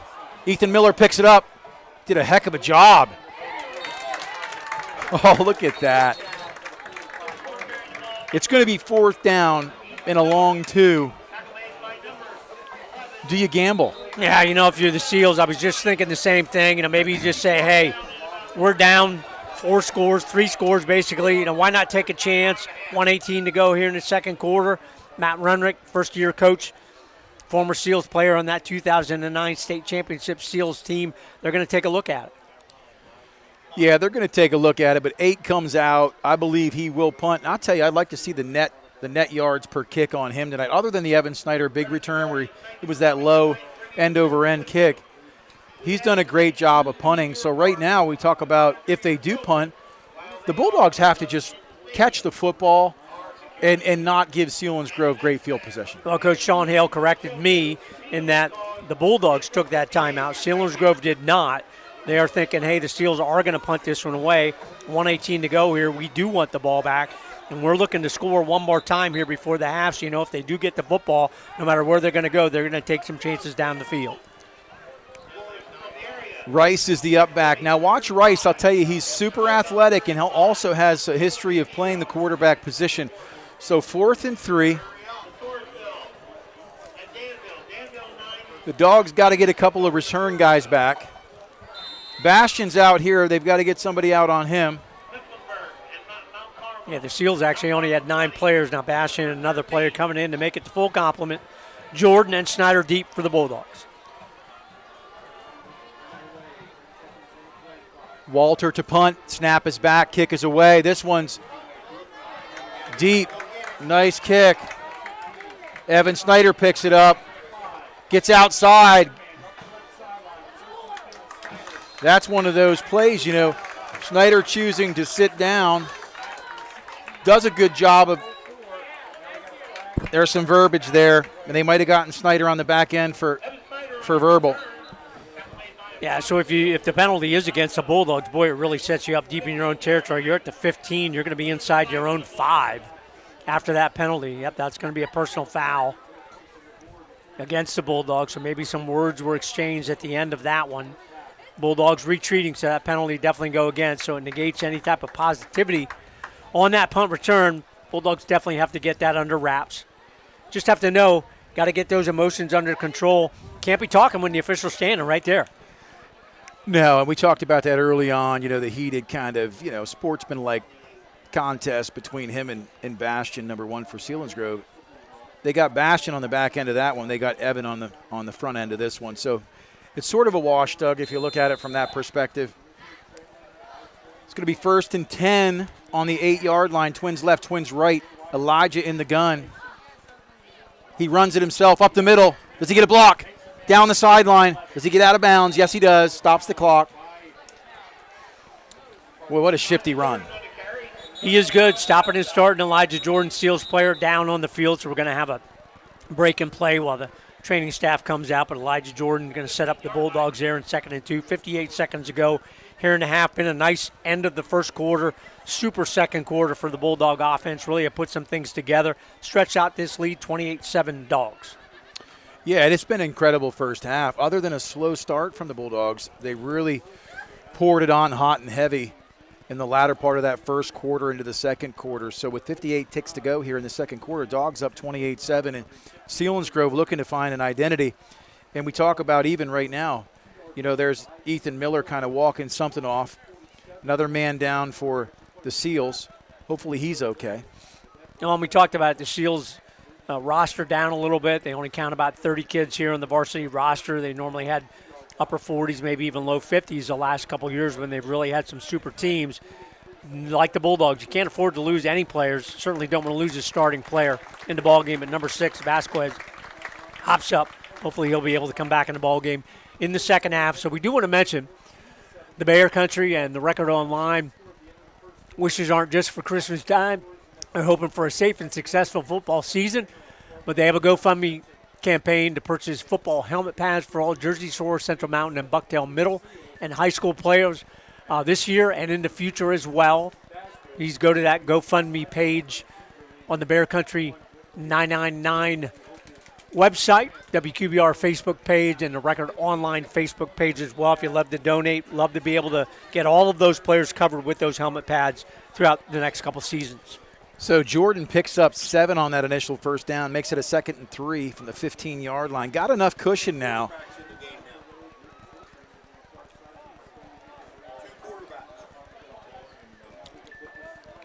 Oh, good point out. Pauling and Elijah Jordan in the ball game on this snap.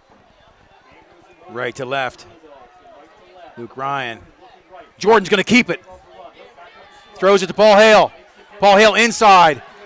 Gets outside. Gets out of bounds. Excellent job. Excellent job to know where he was to get out of bounds and stop the clock. Boy, he's shifty. And a very nice run at the end of that. Picks up a big first down. So 47.8 seconds to go. Bulldogs looking, get up on the line, be ready to go.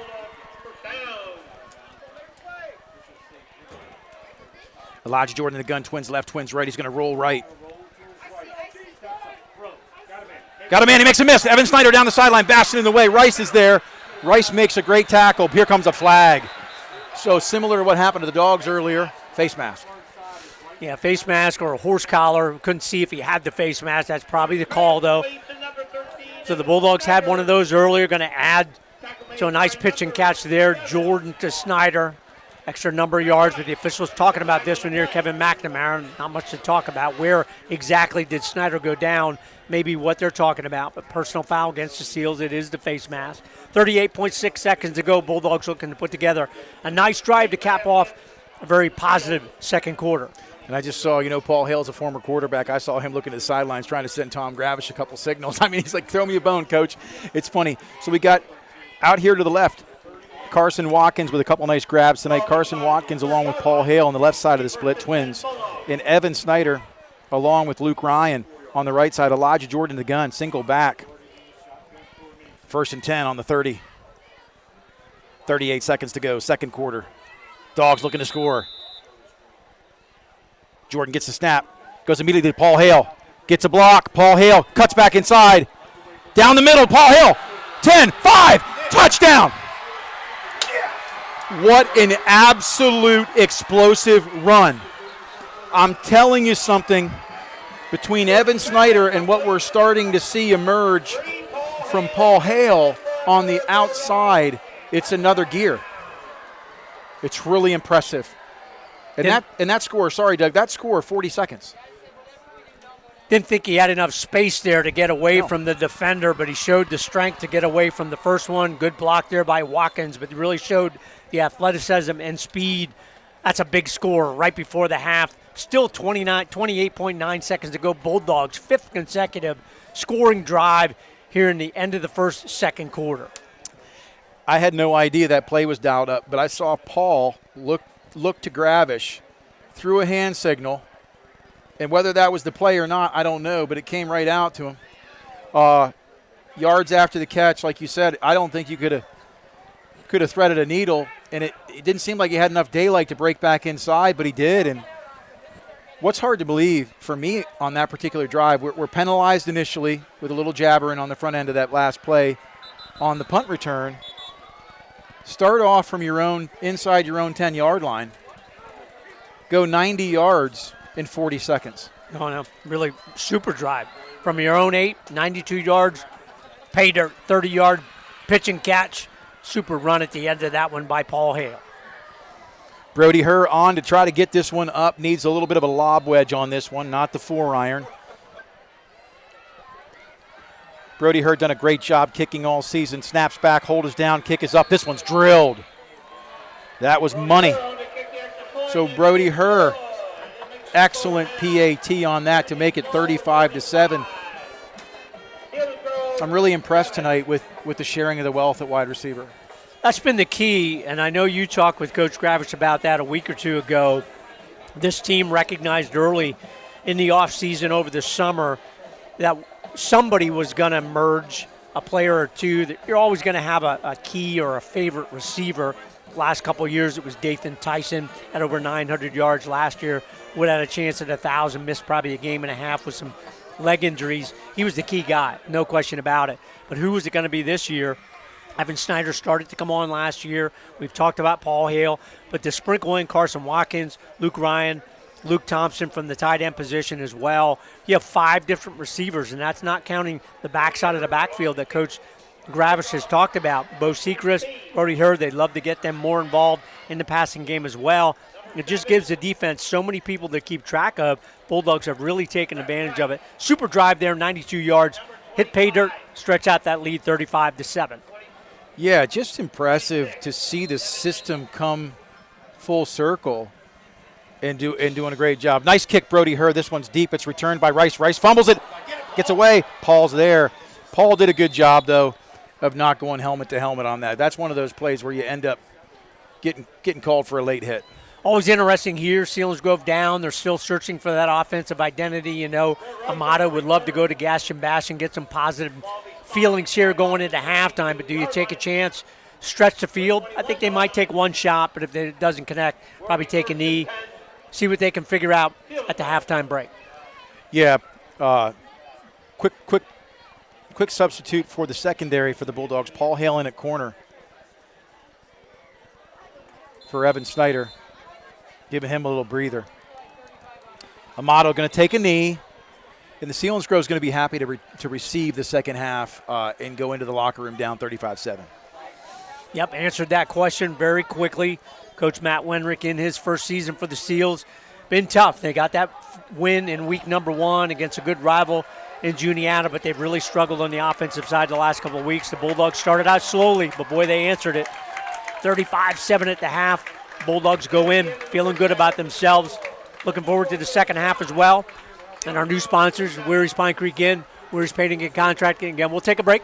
You're listening to Jersey Shore Bulldog High School Football on the Bear Country Sports Network and CentralPASports.com. Always supporting the Jersey Shore Bulldogs, it's the Twilight Diner in Loganton, open 7 days and featuring a full menu, breakfast, lunch, and dinner, and daily specials. So good, people ask for their food by name, and they bring that great taste on the road with the Twilight Diner on wheels. And now at this area's newest venue for weddings, reunions, and gatherings, Miller's Barn in Tylersville. Hold your next event in the middle of Amish country. Twilight Diner, 603 North Mill Street, Loganton, 570-725-3911 for takeout. Hey, hometown fans. You know Journey Bank as your trusted local bank. But did you know we're also the biggest cheerleader for our community's youth? From athletes competing under the Friday night lights, to students excelling in the classroom, to talented teen stars singing center stage, we're investing in the future of our young people. At Journey Bank, we're committed to helping our kids score big in every aspect of life. Journey Bank, where dreams are nurtured and futures are built. Journey Bank, proud supporter of our local youth. Your destination for Kubota is Dodder Equipment, just south of Mill Hall on Route 64. Soon the cool down will begin and fall chores will be the order of the day. Dodder Equipment knows that and has a fantastic selection of Kubotas in stock to handle everything from mowing grass to pushing snow. Kubota has the best quality equipment from tractors of all sizes, side-by-sides, track hoes, skid steer loaders, and even farm equipment. For everything from Kubota, visit Dodder Equipment. Always supporting the Jersey Shore Bulldogs, it's the Twilight Diner in Loganton. Hey, hometown fans. You know Journey Bank as your trusted local bank, but did you know we're also the biggest cheerleader for our community's youth? From athletes competing under the Friday night lights, to students excelling in the classroom, to talented teen stars singing center stage, we're investing in the future of our young people. At Journey Bank, we're committed to helping our kids score big in every aspect of life. Journey Bank, where dreams are nurtured and futures are built. Journey Bank, proud supporter of our local youth. Your destination for Kubota is Daughter Equipment, just south of Mill Hall on Route 64. Soon the cool down will begin and fall chores will be the order of the day. Daughter Equipment knows that and has a fantastic selection of Kubotas in stock to handle everything from mowing grass to pushing snow. Kubota has the best quality equipment from tractors of all sizes, side-by-sides, track hoes, skid steer loaders, and even farm equipment. For everything from Kubota, visit Daughter Equipment, just south of Mill Hall on Route 64. Want to score big with your financial future? At Evergreen Wealth Solutions, we're the MVPs of financial planning, helping you tackle your goals with a winning strategy. Call Todd Rischel, Certified Financial Planner, and get in the game. Real people serving real people, we manage your assets as if they were our own. 570-601-6960, 570-601-6960. Let Todd Rischel be the quarterback of your financial planning strategy. Evergreen Wealth Solutions in Williamsport. Starting September 2nd, Blaze Alexander Kia will begin an extensive remodel. This is a major project. We will be losing a great deal of lot space as the project will be fenced in. Kia has given us extra incentives to help us move inventory. This is not a sales pitch. I have over 180 new and pre-owned vehicles in stock, and I'll only have display space for approximately 60 vehicles. Let our problem be your solution. The improvements will make it all worthwhile. Alexander Kia, 933 Broad Street, Montoursville, taking the deals the other guys definitely don't want. Everything you need in one place. Jiffy Market in Jersey Shore. Now your first choice for great hot food, breakfast sandwiches, bagels, French toast sticks, boneless wings, hash browns, garbage fries, and taco wraps. PA lottery tickets and skill games and ATM fresh-made sandwiches, meat and cheese by the pound, snacks, candy, slushies, and more. All at Jiffy Market. Everything you need in one place. Across from the post office in downtown Jersey Shore. Stop and shop. Jiffy Market in Delhi. Now is the time to reserve space for your pup at Sweet Dreams Pet Resort on Sunrise Lane in Mill Hall for this fall and winter. Individual indoor suites for your best friend featuring raised dog beds, grooming on site, air conditioning, radiant heat, and outdoor playground. Take advantage of weekday doggy daycare 570-377-0340. Fully licensed and insured, fully staffed on-site security at all times. Online at sweetdreamspetresort.com. Find us on Facebook, Sweet Dreams, where we treat your dog like family. Less is more? No, more is more. That's why Taco Bell's new $7 Luxe Cravings box is stacked with all your cheesy, crunchy favorites. Think a beefy 5-layer burrito, a double-stacked taco, a Chalupa Supreme, chips and nacho cheese sauce, and a drink for just $7. Live Luxe for less at Taco Bell and sign up for rewards to earn free food. At participating Taco Bell stores for a limited time only while supplies last. Price and participation vary. Drinks exclude freezes. Tax extra. Rewards program subject to terms and conditions. Points earned on qualifying purchases. B.A. Meixel is a local residential and commercial electrical contractor. With over 14 years serving central Pennsylvania, B.A. Meixel has built up relationships with hundreds of home and business owners in Jersey Shore and beyond. Trust B.A. Meixel's trained electricians for all of your electrical needs. Take advantage of their industry-leading guarantees. 570-398-7837 today to find out more. B.A. Meixel Electric, a proud supporter of Jersey Shore sports. It seems like the cost of everything is on the rise, but Erie Insurance can help make sure your auto insurance premium isn't one of them. Avoid rate increases with Erie Rate Lock. Even if you have a claim, your rates won't go up until you change your car, driver, or address. Your local Erie agent is Brigandy, Gleghorn, and Hafley. Get a quote today.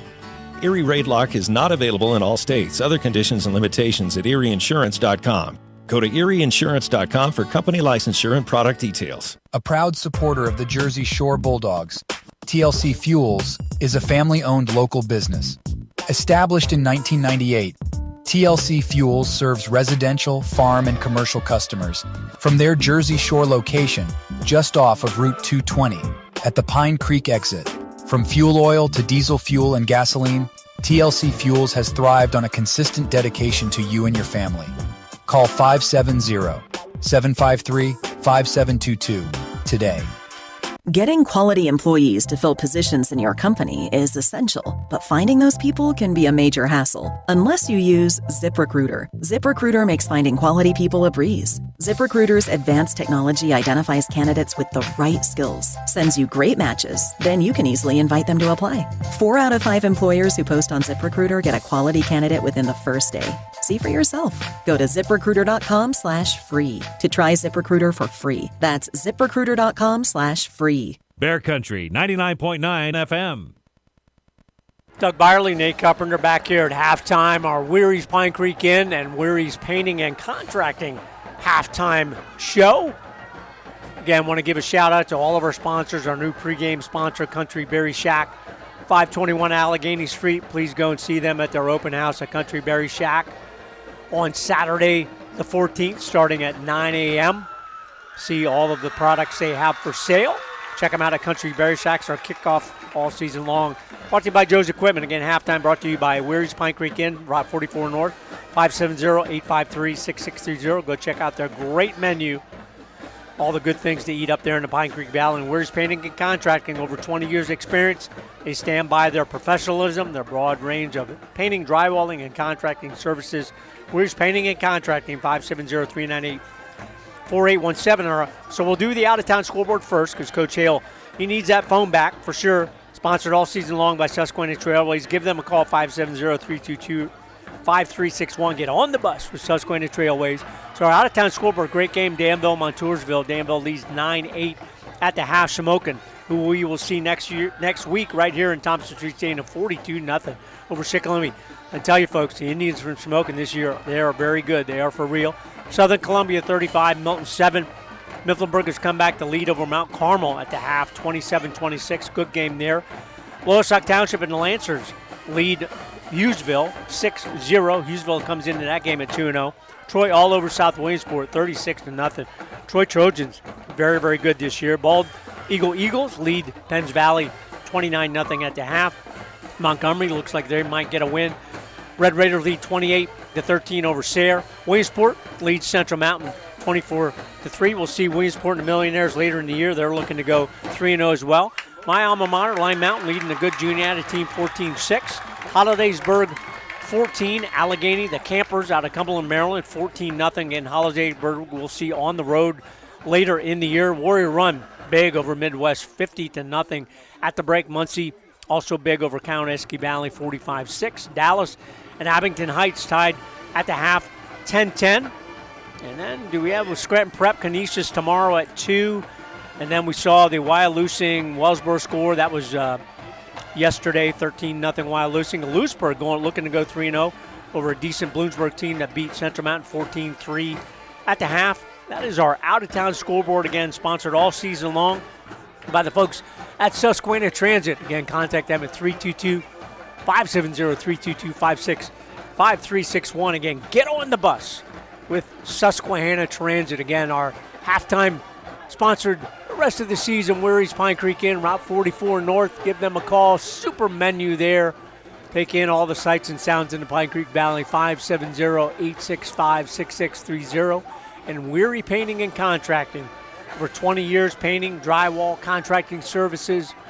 Super professional company, family-owned, 570-398-4817. Again, if you are looking for a different Friday night experience, connect with our new Central PA Sports website. See Central Mountain, Montoursville with Nick Severini on the call. The Bucktail Bucks by this week, but they will be back in action next week. And, of course, the Jersey Shore Bulldog broadcast as well. Friday Night Lights, new website, centralpasports.com. We'll take a break. You're listening to Bulldog football. They lead 35-7 over the Seals of Selinsgrove. Bear Country Sports, 99.9 FM, and centralpasports.com. The pros at Pine Creek Seed Farm support Jersey Shore sports, providing better seed for a better bottom line. A deep-rooted, family-owned history, unrivaled expertise, reliable delivery, and outstanding condition. When you think seed, think Pine Creek Seed Farm in Jersey Shore. We stand out from the rest. 570-599-6949. Pine Creek Seed Farm, ready to bring you 4 weekends of fun this October with our annual corn maze. Keep listening to The Bear and look in the September Good News magazine. It seems like there's an automotive parts store on every corner, and they all probably have the part or product you need. But do they know what you need? And do they know they have it? For automotive parts and knowledge, come to the automotive parts store that has automotive experience, Napa Auto Parts. The staff at Napa Auto Parts has the experience to answer your questions and make sure you get what you need. Napa Auto Parts, Hogan Boulevard, Mill Hall, and Bridge Street, Jersey Shore. Napa Auto Parts, Central PA's trusted source for automotive parts and knowledge for generations. It's time for an insurance review. Every now and then you need to know you're getting the best coverage at the best price. So here's a phone number, 570-865-5191. State Farm agent Jason Eberhardt will give you an overview and make recommendations on how you can protect yourself and your family. Auto, home, life, health, property, or business, it's Eberhardt State Farm. Available online at insurejerseyshore.com. Eberhardt State Farm, their new offices, 600 Allegheny Street, Jersey Shore. Downy Rinse and Refresh. Break up with stinky clothes. Rinse it out. Every now and then I get a little bit tired of the stinks that just will never come out. Boy, Downy in a rinse change. Every now and then I rinse it out. One wash and it delivers. One wash, it smells so clean. Downy Rinse and Refresh, it's a dream. Downy Rinse and Refresh removes 100% of odor in just one wash. Guaranteed. Dave Winkleman and the team at Anchor Realty in Lock Haven are always one step ahead of their competition. Anchor, a full-service real estate company serving Lycoming, Clinton, and Center counties with top-level personnel that can help you buy or sell. Community-oriented, ready to help you when you need it. Anchor Realty, 57 Bellefonte Avenue, Lock Haven, 570-858-0777. Remember, home is where you drop your anchor. Reliable. That word sums up Hollick's Coal and Oil in Jersey Shore. Stocked and ready to go for fall and winter, Hollick's Coal and Oil is a phone call away. 570-398-1190. A fixture in the community for the last 74 years, Hollick's Coal and Oil will fill you up shortly after you call. Hollick's Coal and Oil in Jersey Shore. 570-398-1190. WQBR 99.9 FM. We're back. I appreciate you, Doug. Let me get down there and get a snack and interact with some people. And I'll tell you what, paint you a picture here tonight. It's electric down there. Fans are absolutely ecstatic. The young kids from the Annis Ford League. There were 250 kids from the Flag League all the way up to the 6th grade before they make their merger to the 7th and 8th grade program. Most of the 9th graders this year are suited up here on the varsity level. There's 17 total freshmen, 5 sophomores, and about a dozen each juniors and seniors. But the pipeline, Doug, is so huge, and hats off to Bill Mincer, athletic director, what he's been doing here, getting those kids not only here, but this year, Dr. Ulmer, superintendent, as well as Bill Mincer, having the league play here, their few games each week on the field, makes those kids feel like they're part of something special. Well, that's how you build a program from top to bottom and keep it going year after year after year. You know, Tom Gravish says it every week. Tradition never graduates. That's how you build that program. So we'll look at a couple defensive and offensive stats, again, brought to us every week by Coach Chris Davis. 9 different players on the defensive side for the Bulldogs in on tackles. Luke Thompson with a half a sack. Zeke Sechrist with a sack and a half. 4 tackles for loss, 1 by Thompson, 2 by Zeke Sechrist, 1 by Slate Sechrist as well.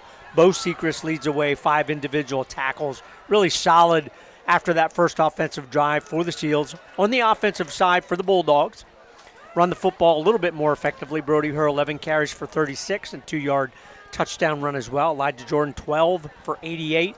2 touchdowns, 1 for 1 yard, 1 for 14, 2-point conversion as well on the ground. So the running game well over 100 yards between those 2 runners as well. Elijah Jordan through the air, 13 for 18, very good percentage, 207 yards, 2 touchdowns, 12-yard touchdown and a 30-yard touchdown. 30-yard touchdown to Paul Hale, who has 3 catches for 99. Luke Ryan, 1 catch for 7.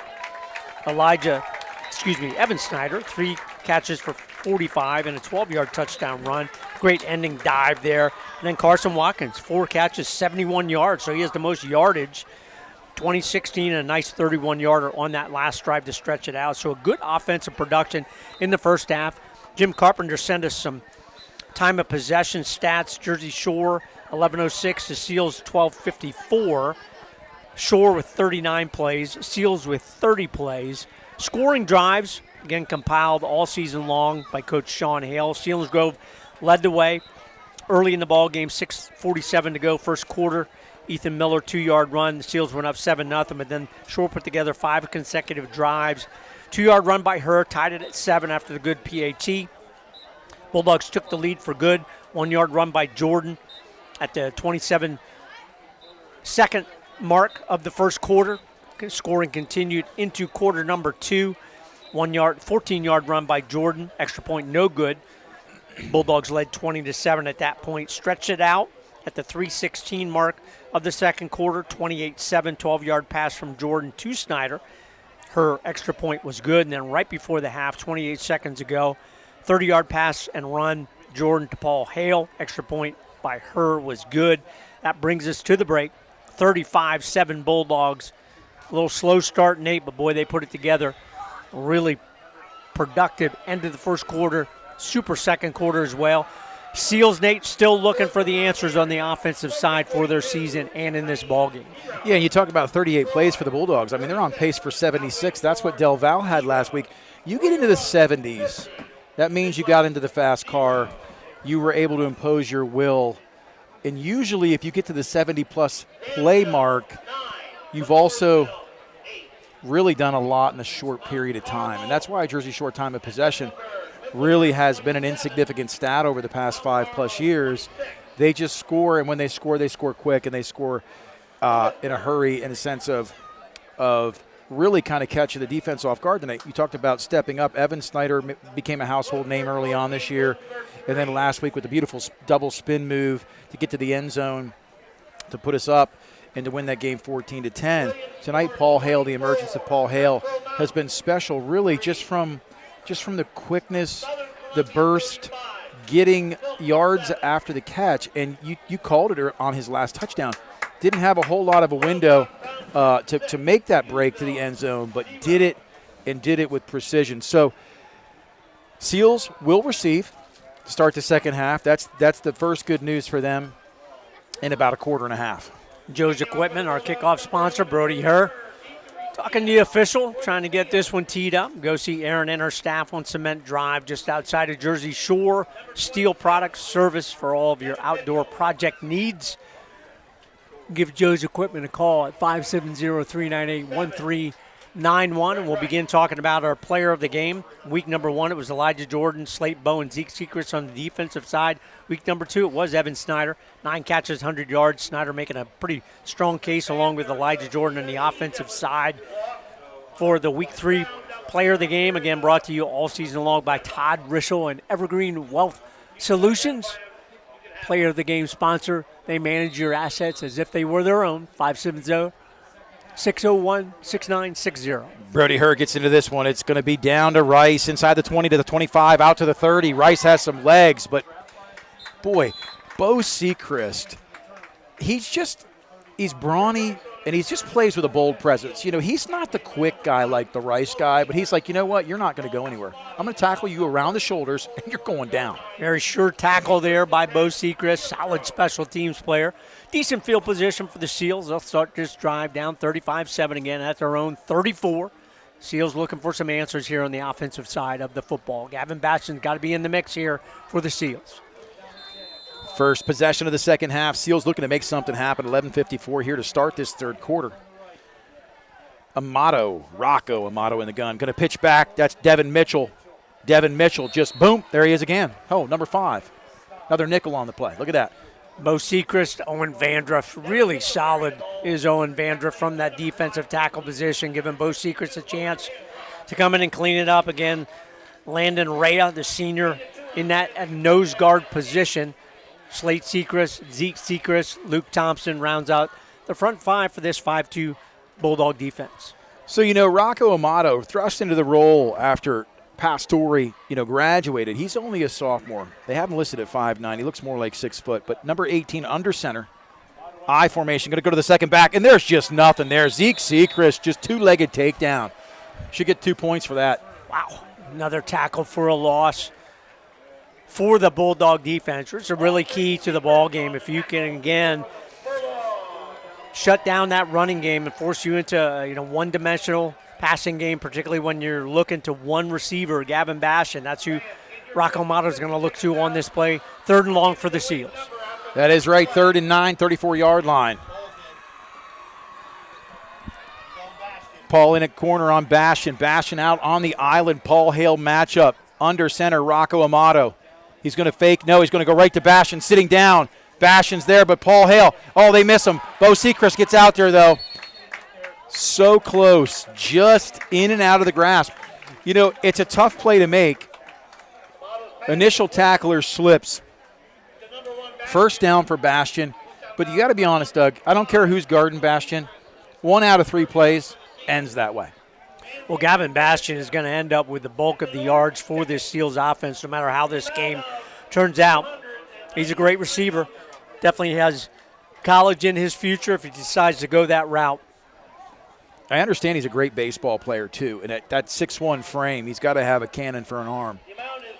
Rocco Amato under center, 1st and 10, 45-yard line. Up back is Ethan Miller. And Ethan Miller bowling forward for 8 yards on the 1st down carry. Selinsgrove saying we're not going down yet. Well, if the Seals are going to have a productive running game, Ethan Miller's going to certainly be a part of it. I have to give some kudos there. Nice blocks up front by that Seals offensive line. Sets the Seals up in their 1st, 2nd, and short since early in the 1st quarter. Yeah, they've been behind the chains most of the night, then trying to take a gamble on 3rd down to Bastion most times for their success story. Right now, 2nd and short, Amato under center, I backfield, Twins left. Blitz up the middle. Mitchell does get forward, and they're going to give him the 1st down. He did get the nose across the 45. They're going to bring the chains. 1st and 10, 9:40 to go. Dogs up 35-7. Again, thanks for tuning in tonight. We love that you're viewing this game via YouTube at Bear Country 999. Again, click subscribe. Appreciate your patronage, your viewership. But if you get a chance to get out to the game, come and feel the electricity here at Thompson Street. 1st and 10, Selinsgrove. Amato under center. Teach to the right, Bastion to the left. I formation. Hand to the second back. That's Mitchell. Mitchell tries to bounce it. Brody Herr says no. Tackled for a loss of a yard on the play. The Seals trying to put together that sustained offensive drive. Again, that's the key for any offensive team, high school, college, pros. Anytime you can put together those sustained offensive drive, it obviously keeps your opponent's offense off the field as well. Kind of puts them back on their heels a little bit on the defensive side. Now into Bulldog territory at the 45. Nice play there, though, setting up 2nd and 11. So, great tackle. Herr with the solo. Let's see if they try to go to Bastion here on the inside. First time slot in a while. Bastion at the slot. Twins left. Under center, Amato. Flag is down. Play clock. Play clock evaporated just that quick. 25 seconds gone. So 2nd and 11 becomes 2nd and 16. And that, we talk about Selinsgrove for the first time in forever going from being behind the chains with a 2nd and long 2 to losing a yard and now getting the penalty. That's not what they need right now. Well, we've seen that happen on the Jersey Shore side of the football as well. Those unforced errors. Amato comes all the way over to the side to get the play from offensive coordinator for the Seals. Definitely chews down that play clock. They're already at 10 seconds. Single left, single right. I formation. Amato's going to go up top. The ball's not batted. In and out of the hands. In and out of the hands. That time Carson Watkins actually thought he caught the football. He wasn't trying to be dirty. It's going to bring up 3rd down. 3rd down and 15 for Amato, who comes to the sideline to get the call. Pass intended on that last play for Wyatt Teets, number 11. A solid coverage there by Carson Watkins. He's had a nice ball game tonight as well. Big shoes to fill there with Teets. His brother Tucker last year having such a phenomenal year at landing at Lock Haven University as a freshman. Amato going to go to Bastion. Bastion sits down in the now screen, but they're there. Snuffed it out. Look who's on that tackle. When I look at tackling like that, when you can make a sure tackle, there's no arm tackling going on tonight. I love the fact that they've cleaned some of that up. Bo Sechrist, Brody Herr, the linebacker core has been solid tonight. Good tackling up front, too, as well, and wrapping up previously from Zeke Sechrist. Back to punt. He's had the duties all night. Noah Walter, 6'2", 185 junior, has had a heck of a leg. High snap, but he gets it. Oh, Paul Hale nearly blocked it. It's returned. It's fumbled. Gets on it. Fortunately, that's the first time we've seen Butterfingers on the return. Evan Snyder, normally sure-handed, just lost that for 1 second. Yeah, one of those situations as we're watching it here from the press box. It looked like Snyder kind of stumbled when he was coming up, didn't have his feet underneath him, and able to jump on it, did the right thing, didn't try to pick it up, jumped on it. Bulldogs will take over right at their own 20-yard line, leading 35-7, 7:41 to go here third quarter. Watkins and Hale to the left, to the right, Evan Snyder. Bo Sechrist. Elijah Jordan looking, scrambles right, goes deep, goes up top. Evan Snyder makes the catch. They want to push off with Teets. It was physical. Let me tell you, it was physical. There was a little bit of martial arts karate going on there with the hand game. And at the end of the day, they let him play. That's a super pass. Great catch at the end of it. I think the home fans were looking for a little bit of a high hit there against the Seals defense. Elijah rolls left, fakes the option, keeps it, cuts back. He's up the middle. Ooh, caught from behind by Ethan Miller. Ethan Miller slow to get up. He's been a little gimpy since the second quarter, and I hope he's okay. He's the all-state linebacker. Second and 3. Immediately to Paul Hale. Gets a block out here. Paul Hale holds on to the football. 64 out here on the edge this time. Braden Swales comes all the way out from the lineman position to get a block on the inside corner. Swales has done a nice job subbing in for Dubs Bloom on that left side of the offensive line. Been solid tonight. First and 10, 35-yard line. Elijah Jordan in the gun. He's going to roll right. Brody Herr picks up the block. Devin Mitchell goes deep. Wide open. Wide open. Carson Watkins. Touchdown. Wide open. Backside corner. Listen, that's all set up by the Brody Herr block. Gave a split second. And what did Elijah Jordan do? Went from the primary receiver, surveyed the scene, and makes a great catch, a pitch and catch to Carson Watkins. Well, that's what happens when you have a quarterback like Elijah Jordan who can run around, make things happen. Your defense has to pay attention to him because he could tuck it and run at any time. Carson Watkins finds the open space. Jordan finds him. 6:45 mark to go, 35-yard touchdown, Bulldogs. Snaps back, hold is good. The kick is up. It's pure through the uprights. Once they get that snap down, Brody Herr's been money tonight.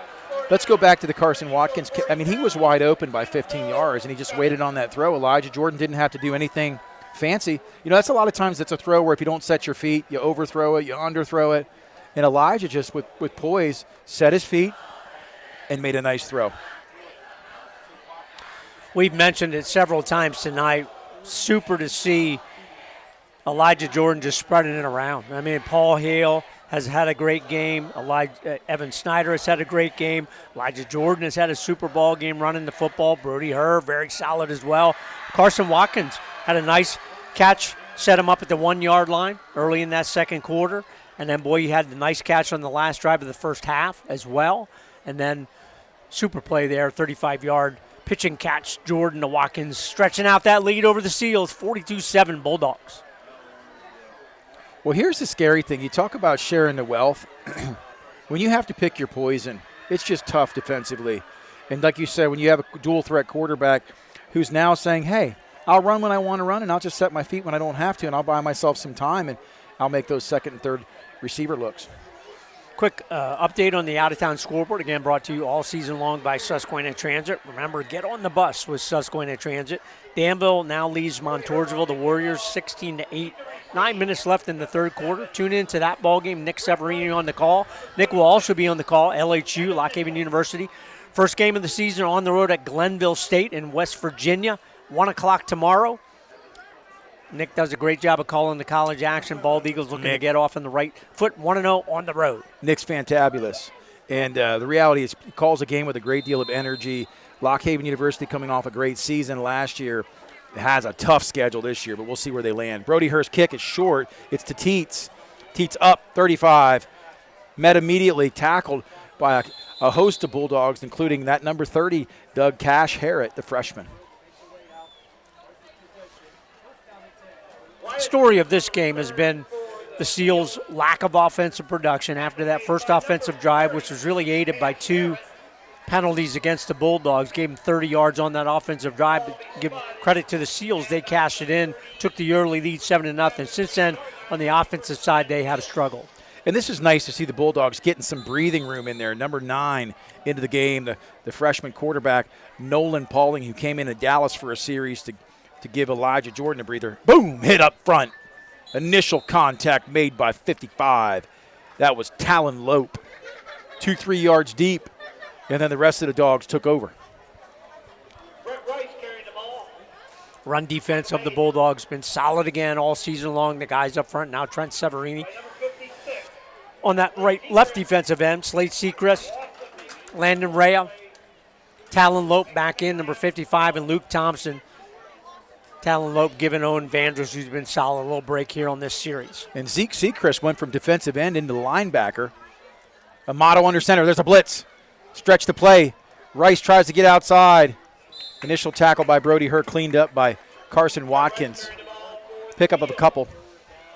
You know, Nate, you talked about Carson Watkins earlier. Doesn't have the physicality because he's a little thin at 6'2", 6'3".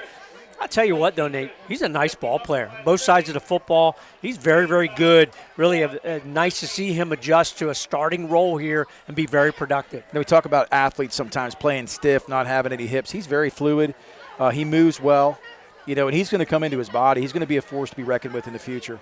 Amato under center, I formation. He's going to try to hit Bastion on the route. Over the middle, just underthrown. They tried to run Bastion on the wheel route inside slot down the sideline. Settled for Teets underneath, but just the timing and synchronicity of that play just didn't evolve. Well, that's part of a young quarterback becoming a good quarterback, and Rocco Amato certainly has the skills, but that pass falls incomplete. Running clock here, 4:35 to go here. 4:55, to go here. Third quarter, Bulldogs have stretched out the lead. 42-7, Seals back to punt once again. One thing I like this game is you see now Paul Hale's back to receive along with Nolan Pauling to give the guys a chance to see the ball in the lights. This one's low. See if Paul can get it on the run. Paul's going to pick it up. Paul makes a man miss. Just didn't have quite enough space there to get outside, but a good job of picking that up and not settling for another 10-yard rollout. Yeah, it's a good call to see Pauling and Paul Hale back there. You really want 2, 3, 4 guys that you can be comfortable with in the kick return game that you say, hey, they're going to handle the football. They're not going to put it on the turf. They're going to handle it. They're going to try and get positive yards. A couple yards there. Pretty decent field position. Bulldogs take over at their own 30. I just saw an eclipse, Doug. Dubs Bloom's back in the game at 6'6", 340. Left tackle. Elijah Jordan the gun. Hands off immediately. Brody Herr was a shoestring tackle away from a big pickup, but you know who's in on that? Ethan Miller. He's tough, man. Oh, he's an animal. He's probably got 12, 15 tackles in this ball game already. Obviously, we don't keep the opponent's defensive or offensive stats, but he is good. Be interesting to see where he lands, where he plays collegiately, because he's going somewhere. Jordan going to roll right. Immediate to the flats. It's Evan Snyder. Evan Snyder gets out of bounds, and boy, you're starting to see the rhythm, the tempo, and the timing and the fluidity of Jordan being able to get that, throw on the run, and pinpoint his receivers. We're going to have 2 receivers again. Watkins well over 100 yards already with that touchdown catch. Evan Snyder's got to be at 100 yards or very close to it in a ball game. That is really rare to have multiple receivers, 100-yard games, all three games of a season. Trips left, handoff immediately up the middle. Brody Herr, they had an answer for that. He fumbles, and Seals get on it. The Seals get on it. And that's picked up by number 43. We don't even have a number for that. So 43 for the Seals. Picks up. Do you have a number, Doug? I do, if I can find it. I want to give this guy some credit. Yep, Max Sheltman with that fumble recovery for the Seals. Max on the play. So some positive movement there for the Seals defense, forcing that fumble, getting on it, give them good short field position at the Bulldog 41. Jersey Shore has done a pretty nice job of handling the football overall thus far this season. Selinsgrove frustrated with the line, with the guys in the game, 3, 6. They only had 10 men on the field. So Ethan Miller, in on a lot of the tackles, was part of the personnel package needed on that play. So they didn't have 11 men, chose to call the timeout. It's been a problem they've had 3 or 4 times, maybe even more than that in the ballgame. Where they just didn't have the personnel. He had a lot of new players after the great team they had last year that made the run all the way to the state semifinals, losing to Aliquippa, who eventually won the 4A state title very handily over Dallas, 60-14. We've talked about that earlier in the season as well. Coach Matt Wendrick and his offensive coordinator, we need to score. That's what they're thinking. We need to score, get some positive movement that we can take into our game next week. That's for sure. And, Selinsgrove's not going to lay down. It's 42-7 right now. The Dogs really were in a position there to drive the football at will. Unfortunately, a good stick there on Brody Herr coughs up the football. Seals take over. Excellent field position on the 41.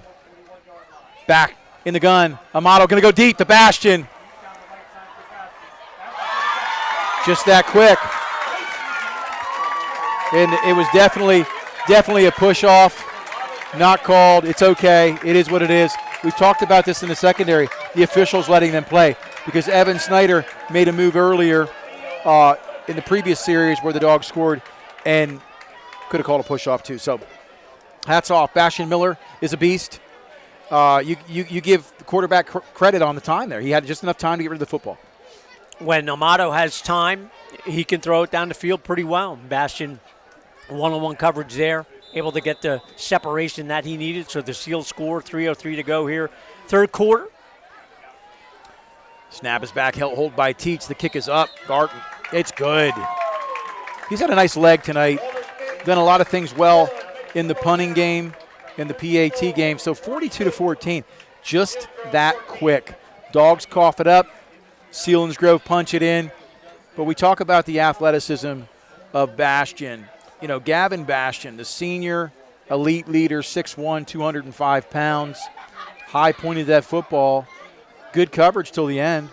But high pointed that football, made the break, turned his head back to the football, and dances into the end zone. So Selinsgrove, that was a much-needed touchdown for them here with 3:03 to go in the third quarter. Well, if the Seals are going to be successful for the rest of their schedule, Amato to Bastion is going to have to be their first offensive option. Then you can build on it from there. You can start to sprinkle in moving the football around to other receivers. That helps open up that running game with Ethan Miller leading the way, and they can hopefully become a productive and more consistent offensive team. They'll take that score. Jersey Shore looking to get the football back. Snyder, Jordan, Snyder and Herr deep to receive Joe's Equipment kickoff. Again, go see Aaron and her crew, Cement Drive, Jersey Shore. Joe's Equipment kickoff coming up. Selinsgrove right now trying to get another man on the field. Talked about it, Doug, I'd hate to be that guy. It's kind of like being picked last for the kickball team. I've been there. Getting the right personnel is so crucial. 11 men on the field to kick this football off is Walter. He's had a great leg tonight. This one high and deep. Herr, it hits. He picks it up. Gets out. Makes a man miss. Gets out to the 16-17.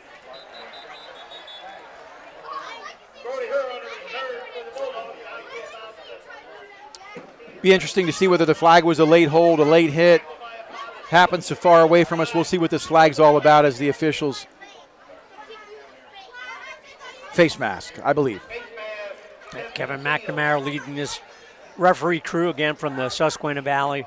It's just funny how we literally always see Kevin McNamara in the game against Selinsgrove, whether it's at Selinsgrove or here. Every single year for probably the past 10 years, Kevin McNamara and his crew have done this game between the Seals and Jersey Shore. We've seen a lot of great action. Done a nice job tonight. Yeah, they have done a nice job. Listen, I love when officials let them play. You can go back and rewind that last Bastion touchdown, talk about a push-off, talk about the Evan Snyder push-off. let the kids play. Let the chips fall where they may. As long as it's evenly called, I could care less. So right now the Bulldogs 1st and 10, 21-yard line, 2:50 to go here in the third quarter, up 42-14. Seals just scored 7. If you're just tuning in right now, click subscribe. Thanks for tuning in, Bear Country 999 on YouTube. Right to left. So Jersey Shore with the false start. We see that, Doug, typically with motion. And what happens is with the motion, you've got to be set. Something you'll love to see the Bulldogs clean up, whether it's in the third or fourth quarter or early in the ball game, those unforced penalties.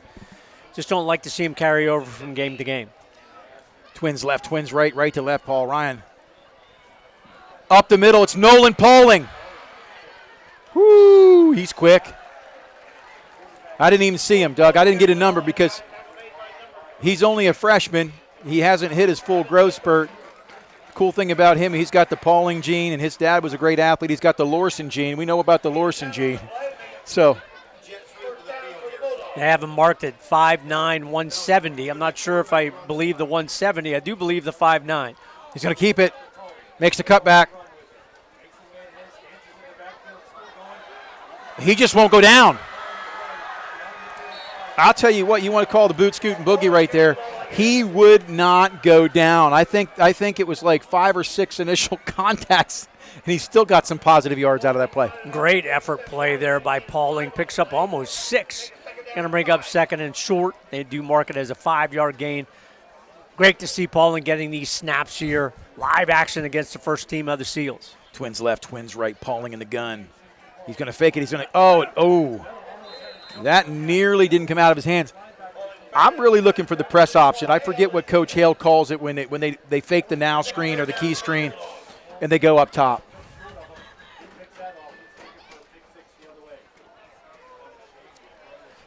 Bulldogs lead 42-14. Clock running now under 1 minute remaining here. Third quarter. In the gun, Pauling trips left. He keeps it. Eventually just gets stacked up. Solid tackle there by number 12. Bedall, we mentioned him early in the ball game, made a nice one-on-one tackle. Holds the Bulldogs short there, so Brody Hurst going to drop back and punt here on this 4th and 5. So after an initial first down on that drive, Bulldogs special teams coming on. Gavin Bastian drops deep for Selinsgrove. You know, Bastian's the kind of guy, too, like we talk about that rugby-style Australian rules kick. They've got 12 on the field. The officials should have thrown a flag. It never happened. They had 12 men on the field. They had a dozen. So 2.9 seconds to go here, third quarter. Bulldogs, knock on wood, seem to have this one pretty well in hand as we're going to go into the fourth quarter after one more snap here in this third stanza. Bulldogs lead 42-14. Again, talking of our player of the game, brought to you all season long by Todd Rischel and Evergreen Wealth Solutions.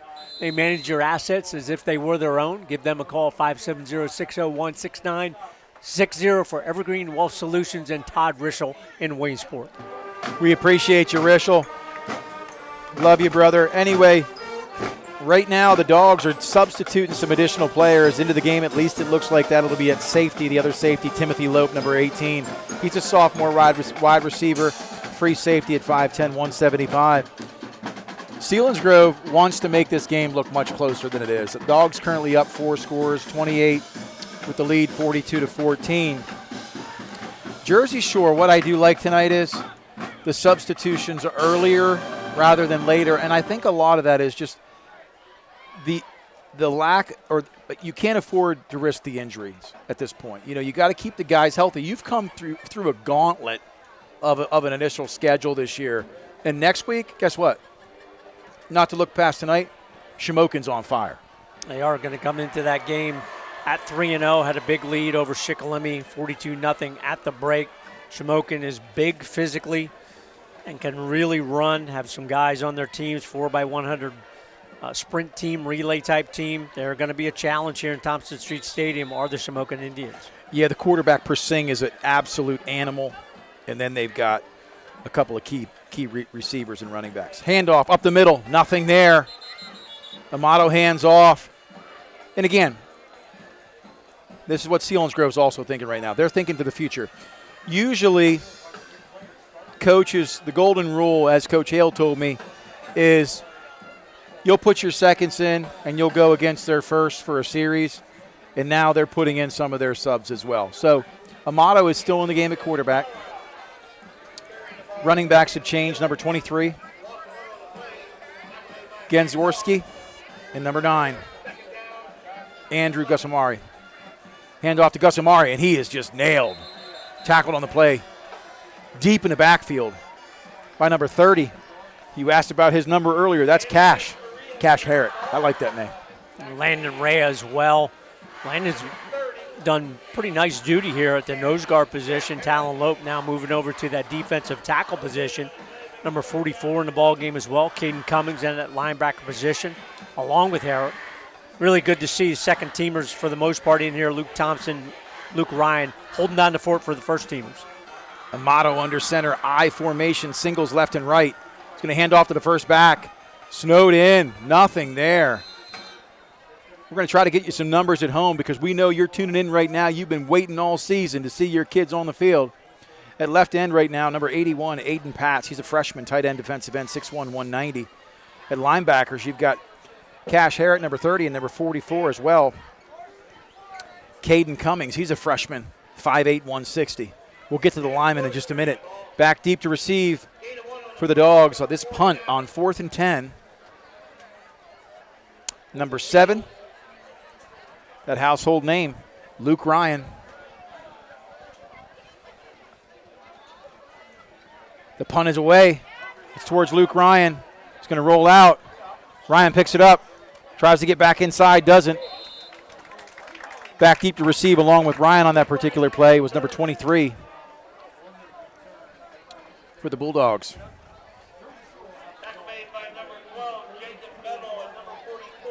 We'll get that number and name to you here real soon. We do not have a number 23, and we'll figure that out. So go ahead. Probably see most of the second teamers in here on offense as well.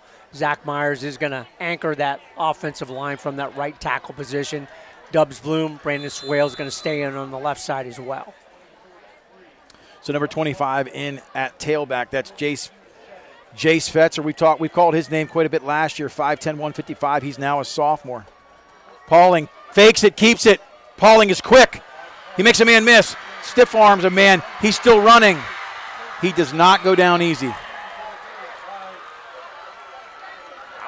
You have a penalty coming all the way from this official on this side of the field at the end of that play. Had no idea, so that's going to go against. Wow, that's a call from the other side of the field, holding against the Bulldogs. So going to negate part of that. Nice run by Pauling. Still going to be a first down, but going to set him back 15 yards.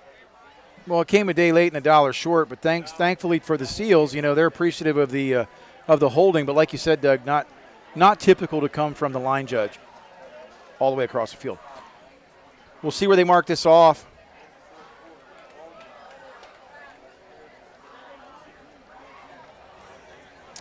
So it's at the end of the play. So it was a big pickup. They marched that off 10 yards, makes it now first down and 4, I believe. Pauling over, nice throw. Oh, in and out of the hands of number 2, Connor Winters. Stopped on a dime. Would like to have that one back, but it looked like a nice developing play. Well, it's always a question with a younger quarterback, when they get the opportunity to throw the football, how are they going to develop in that part of the ball game? That was good delivery there by Pauling. He could sling it in the 8th grade team. I watched a couple games. Pauling's going to go immediately to the flats. Quick hit. Number 23 wrapped up immediately. So good tackle on in the flats that time for Selinsgrove. Nate, something we haven't seen. Second teamers getting in, end of the third quarter, through the fourth quarter, really getting solid, consistent snaps here in this ballgame. Yeah, tight twin package to the right, twins left. Nolan Pauling, it's a botched play, but he's going to run back the other way. He's down the sideline. One man to beat. Hog tied out of bounds at around the 42-yard line. But I'll tell you, what was a broken play, he got north and south quick. Score zone number 10 on the tackle at the end of that play. Pauling picks up another Bulldog first down in Seals territory at the 41. I like what I'm seeing there from Pauling. I tell you, he is quick. He's a very gutsy kid. Very gutsy, very athletic, a great pitcher in baseball. Throws it to flats, number 21, makes a man miss as he gets outside. He does. He gets about 6 yards on the pitch and catch. That's to Carter Reinhardt. He's a freshman too. 5'8", 130. You know, the guys know where they're supposed to be. That's what's most impressive. Yeah, that's the biggest part of it. You know, where do we line up? What's the snap count? And then what do we do? You get those three parts together, you can put together a nice offensive drive. One going here for Pauling, leading the Bulldog offense. They're going to go trips left with Winters, number 27, Elijah Lawbaugh. Oh, another flag.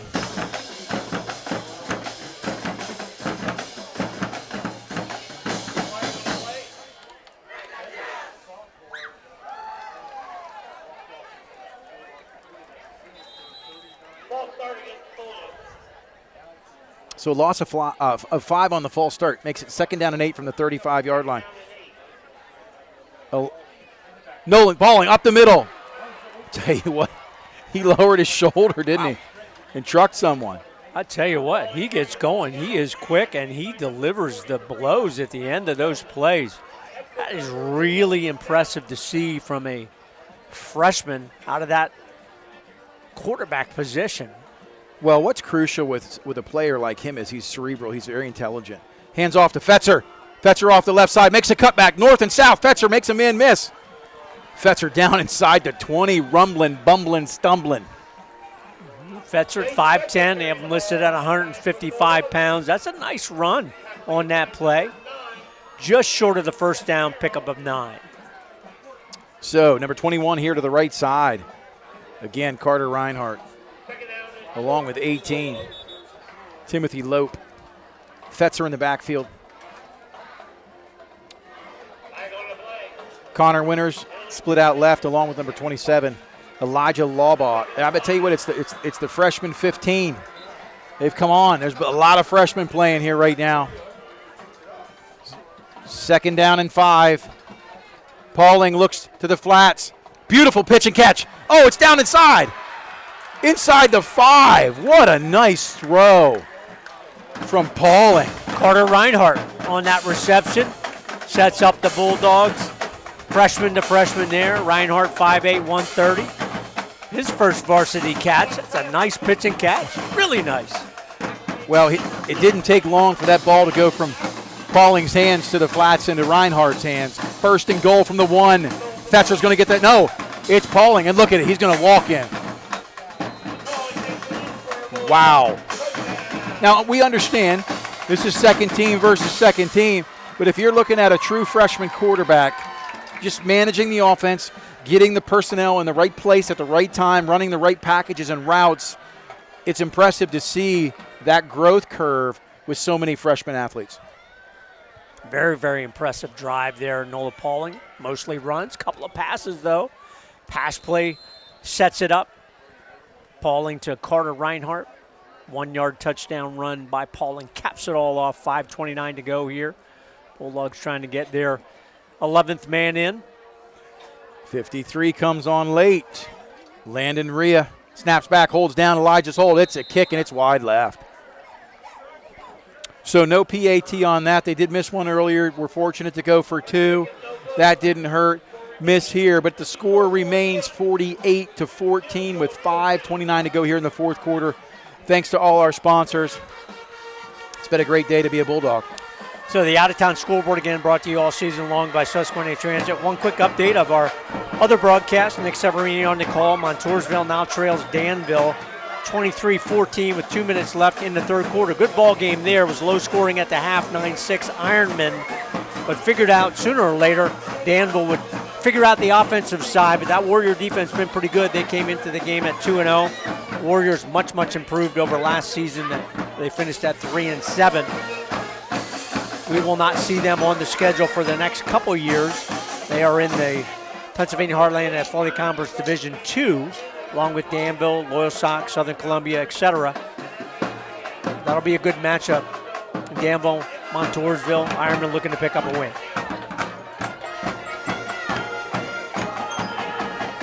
So that touchdown for the Bulldogs set up by that pitch and catch between Pauling and Carter Reinhardt, freshman to freshman.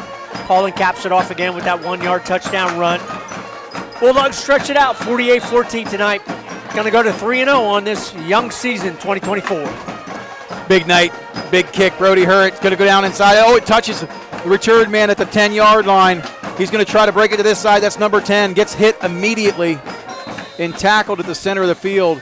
Tackle on the play by Severino. Score shown on that return for the Seals. Joe's Kickoff, again, our kickoff sponsor all season long. Go see Aaron and her crew on Cement Drive in Jersey Shore. Give them a call, 598-398-1391. Joe's Equipment Kickoffs. It's been a great night. What a beautiful, we haven't even talked about the weather. The slight breeze tonight. This is SoCal weather minus the SoCal life. No. We're in central PA, and I just love it here. Fall is on the way, the foliage, Friday night lights, small town atmosphere, incredible. Under center, we got a new quarterback. Number 13, hands off immediately the up back. Into the game at quarterback is Jonathan Neidig. He's a freshman, 6 foot 140. May have a bright future for the Seals. So that's a pickup of 2 yards.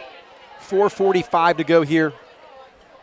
The Bulldogs platooning guys on the line at right defensive end for the Bulldogs. Number 52, number 66 inside nose. It's Gage Watkins. Pitch right, quick pitch right to number 9. Gessamari, he makes a cutback down the sideline. Could he go? Could he go? He has an angle. 23 doesn't get there. Into the house. Gessamari. No laundry on the field. Touchdown, Selinsgrove. Wow, that's a nice run. Got the angle, thought the Bulldog defenders might be able to keep that angle, but Gessamari really showed some nice speed there. Stretches it out. That certainly would be their longest offensive play of the season. They did have that 90-yard kickoff return by Rice in week number 2, but on the rush, Gessamari all the way for the score for the Seals. You know, and what's kind of nice tonight is instead of it being 58-0, you're seeing kids in the game, you're seeing kids get reps.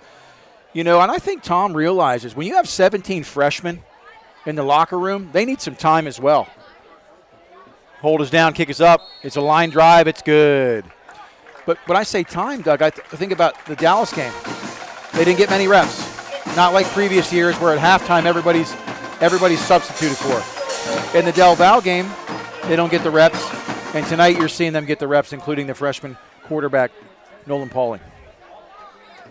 Always great to see the team, the players and second team, third team that put in the hard work during the season. You know, what's tough is that a lot of teams now don't have a JV or a freshman squad, so you don't have as many of those games following the varsity games on a Monday like you used to.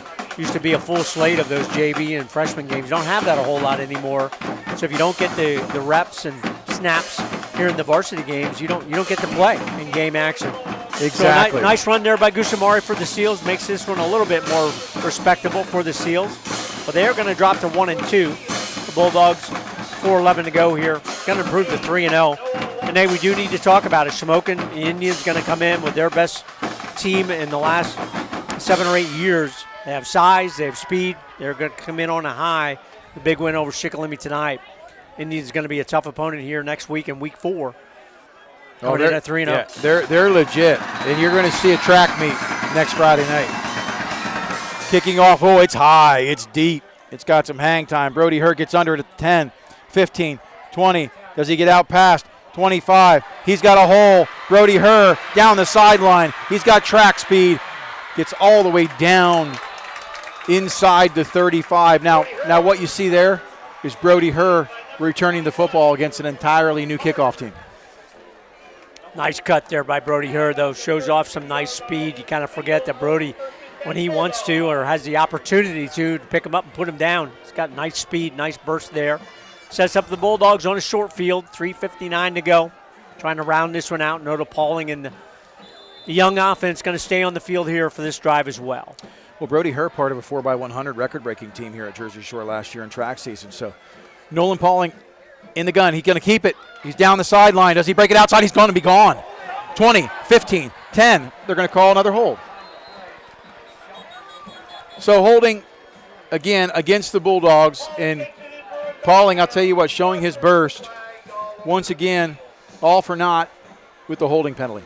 You know, we saw Pauling in game number 1 on the road at Dallas where he had to come in when Elijah Jordan had to come off with a little injury. And boy, freshman on the road against a good team like Dallas, you know, he kind of looked out of his element a little bit. I'll tell you what, Nate, here in week 3, he looks comfortable in there. He really does. I mean, I know it's against the younger players of Selinsgrove as well, but I would not be afraid to put Noah Pauling in the ballgame from this point on. The nice thing about him is, regardless of his year eligibility as a freshman, he knows the system really, really well. Right to left, Winters gets the jet sweep. Does he bounce to the outside? Another flag coming with a block in the back. So Jersey Shore going from what would have been a touchdown to the gear we call reverse.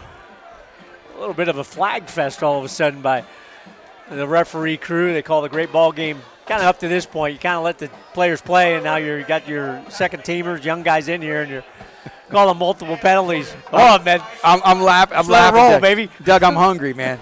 I'm hungry. Right now, they're just like, you know what? I think they might get time and a half, though. After a certain amount of time, don't they get paid more? I like what you said, though. It's become a flag festival. I like that. Little flag fest, baby. All right, so the penalty sets the Bulldogs back, and we're not saying that wasn't a legitimate penalty, because it was. There's no question about that. But it was. We're just frustrated that we're hungry. Anyway, it's first down now in 22. Winters on the jet sweep. No, it's fake. Nola Pauling down the right sideline gets out of bounds. That play came sort of in a slow motion towards the end there. It was really good to see, though. Pauling has that natural instinct to follow his blocker. He put his hand literally on the back of the blocker in front, and that dictated where he went, guided him out of bounds, but still a nice 10-yard pickup, 15-yard pickup on that play. Set up 2nd and 10. I know one thing. They need to update the woodshed football for the Jersey Shore Bulldogs. I don't have a 41. I don't have a 23. The cupboards have been emptied. Nolan Pauling just going to keep it. Nobody home. He's gone. Makes a cutback. 10-5, touchdown. And to be honest with you, a couple of guys had an angle on him. He just said, no, I'm going to score. You said it, Doug. Impressive. I'll tell you what, Nate, he's pretty good, man. I tell you what, he is quick. He is very quick. Very impressed by the young players of Jersey Shore. Great to see him add to the score. Puts it over the 50-point mark for the first time. That was kind of a commonality for the last season or two, but with this schedule early in the season, didn't really know what to expect with this Selinsgrove team. So in the end, I'm a little surprised that the Seals aren't a little better in the offensive side, but the Bulldogs, after that first initial drive where they gave up the lead, they came to play, Nate. Oh, they did. Yeah. One thing I talked to Jordan Pauling, his father this week, and he was talking about his son finally getting a handle on the system, and kick is up, kick is good. Getting a handle on the system as a freshman quarterback, it's not a complicated system, but they move fast. So you have to know your assignments, and you know when the game speeds up, does your brain slow down? And I think for a 9th grader with the poise that he has, that's impressive in and of itself. The other thing they did this past week, which now I'm remembering 2020 hindsight, retrospect, was they wanted to encourage their wide receivers to not take plays off. Because if you don't think you're primary, understand you have a quarterback who's going to buy enough time to survey the field, and you may be the guy that gets it on the back end of a play. Well, we've seen that tonight from Evan Snyder. We've seen that tonight from Luke Ryan. We've seen that tonight from Paul Hale getting much more involved in the offense, as well as Carson Watkins catching on the back end. So not taking plays off, allows you to not only share the wealth, but when the ball does finally come your way, you're ready for it. Oh, that's a great analysis and spot on. That's something that Coach Gravish is really trying to ingrain in the players. Senior, 2 freshmen, 11 players on every play. Do your job, and you're going to have an opportunity to be a part of some scoring plays, some big plays, et cetera. And we've seen that tonight from all of those players that you described, Nate, and the young guys as well. Brody Hurt kicking off. This one's towards the left sideline. It's caught by Rice. Nope, that's not Rice. Let's make a correction there. It looks like that's number 11, Wyatt Teets. So the Seals send out their second offensive team. 2:09 to go here in this one. So the Bulldogs are going to improve to 3-0 on the season. Again, the Seals going to drop to 1-2. Looking for some answers as they continue their season. They will drop their first PHAC game of the year. The Bulldogs going to improve in PHAC Division I to 1-0. Some great games coming up, though. Shamokin next week, Williamsport down the road as well. Williamsport, the Millionaires, now a member of the Pennsylvania Heartland Athletic Conference Division I. Hayden Kelly in, number 12, at the right cornerback slot. Under center, number 13, Neidig. Hands off to the fullback, up off the right side. More of a fullback pop, tried to stretch it. That's number 23 on the carry, Genziowski. So in our post game, we'll get some stats from Coach Chris Davis.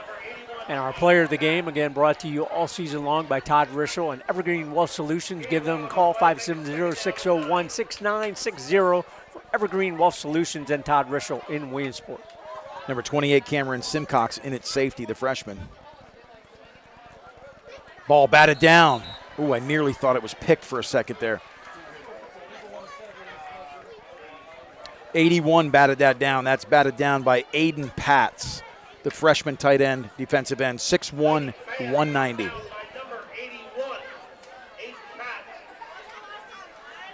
That's big. You know what I mean? What's that tell me? That tells me my system that I'm running, the culture that I'm cultivating and creating here is even teaching the freshmen, get your hands up. Yeah, get your hands up, knock it away. Forces the offense to try and look elsewhere, figure out what they're trying to do. Neidig up the middle. Pickup of maybe one. We'll see. It's going to bring up 4th down.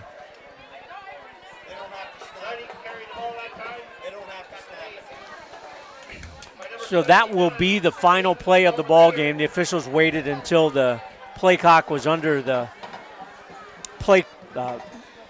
game clock was under the play clock. So the Seals will not snap it. So the Bulldog of Jersey Shore going to improve to 3-0, 55-21 over the Seals of Selinsgrove, 1-0 in Pennsylvania Heartland Athletic Conference. We'll take a quick break and be back with the post-game wrap-up.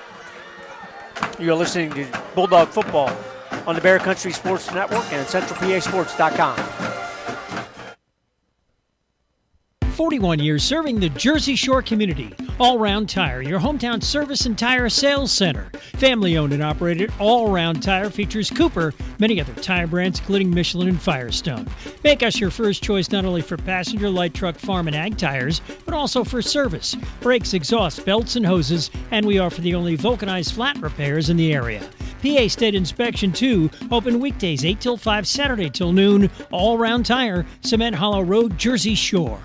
WQBR 99.9 FM. Yep, so we're going to do the out-of-town scoreboard again, brought to you all season long by Susquehanna Transit. Don't forget, get on the bus with Susquehanna Transit. Great ball game. Montoursville coming back. They still trail Danville by 3, 23-20 late in the fourth quarter. Mount Carmel has retaken the lead over Mifflinburg, 38-34. 2 great ball games there. Still don't have the score update from Williamsport Central Mountain, 24-3 Millionaires at the half. Bald Eagle Eagles 43-7 over Penns Valley. Montgomery 48-21 over Sayre. Muncie 45-6 over Cowanesque Valley. Abington Heights going to, force Dallas to 3-0, 30-13 Abington Heights. Lime Mountain Juniata in a good one, 20-18 in the third quarter. Shamokin final, 49-0 over Shikellamy. Southern Columbia going to 2-1, 49-7 over Milton. Warrior Run big, 53-0 over Midwest. Wow, that's a surprise. Hughesville downed big by Loyalsock Township 30-13, so the Lancers answered some questions there. Troy Trojans 43-7 over the Mountaineers of South Williamsport. Hollidaysburg big over Allegheny, 35-0 the final there. Del Val falls to 0-3 again. Central York, really good team there, 31-20. Again, thanks to Sean Hale for keeping track of that. And our out-of-town scoreboard brought to you all season long by Susquehanna Transit. Give them a call, 570-332-5361. Get on the bus with Susquehanna Transit. Nate, big win for the Bulldogs. I'll tell you, I think this was my favorite game of the season. I know the first two were nail-biters, but what I like about this, it doesn't appear that we have any injuries, number one. Number two, to see the number of kids get on the field as a freshman quarterback coming in. I mean, it's impressive to see the factory, the pipeline, and the process. So, yeah, the Dogs tonight come out, did a lot of things much improved. They got to clean some things up, but you're going to have some penalties and some silly mistakes.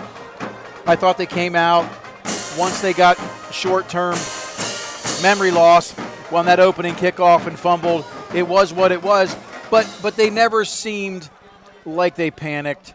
It was just eventually hammered down, fast car. They scored 21 unanswered in 2 minutes and 10 seconds at one point, and then it was just they flexed, and then they were able to substitute platoon, and Selinsgrove did as well. So hats off to this program. It's always been a great traditional rivalry. Rivalry that's taken place 2 times a year will be interesting to see this year with Shore getting the win here in the PHAC Division 1 and Shamokin having an outstanding year. This may be the year that someone other than Selinsgrove and Jersey Shore faces each other in that district final. Central Mountain, Williamsport and Central Mountain, 36-10. Wow. So Williamsport extends the lead, or it may be the final as well. The Millionaires going to be 3-0 over the Central Mountain Wildcats, 36-10.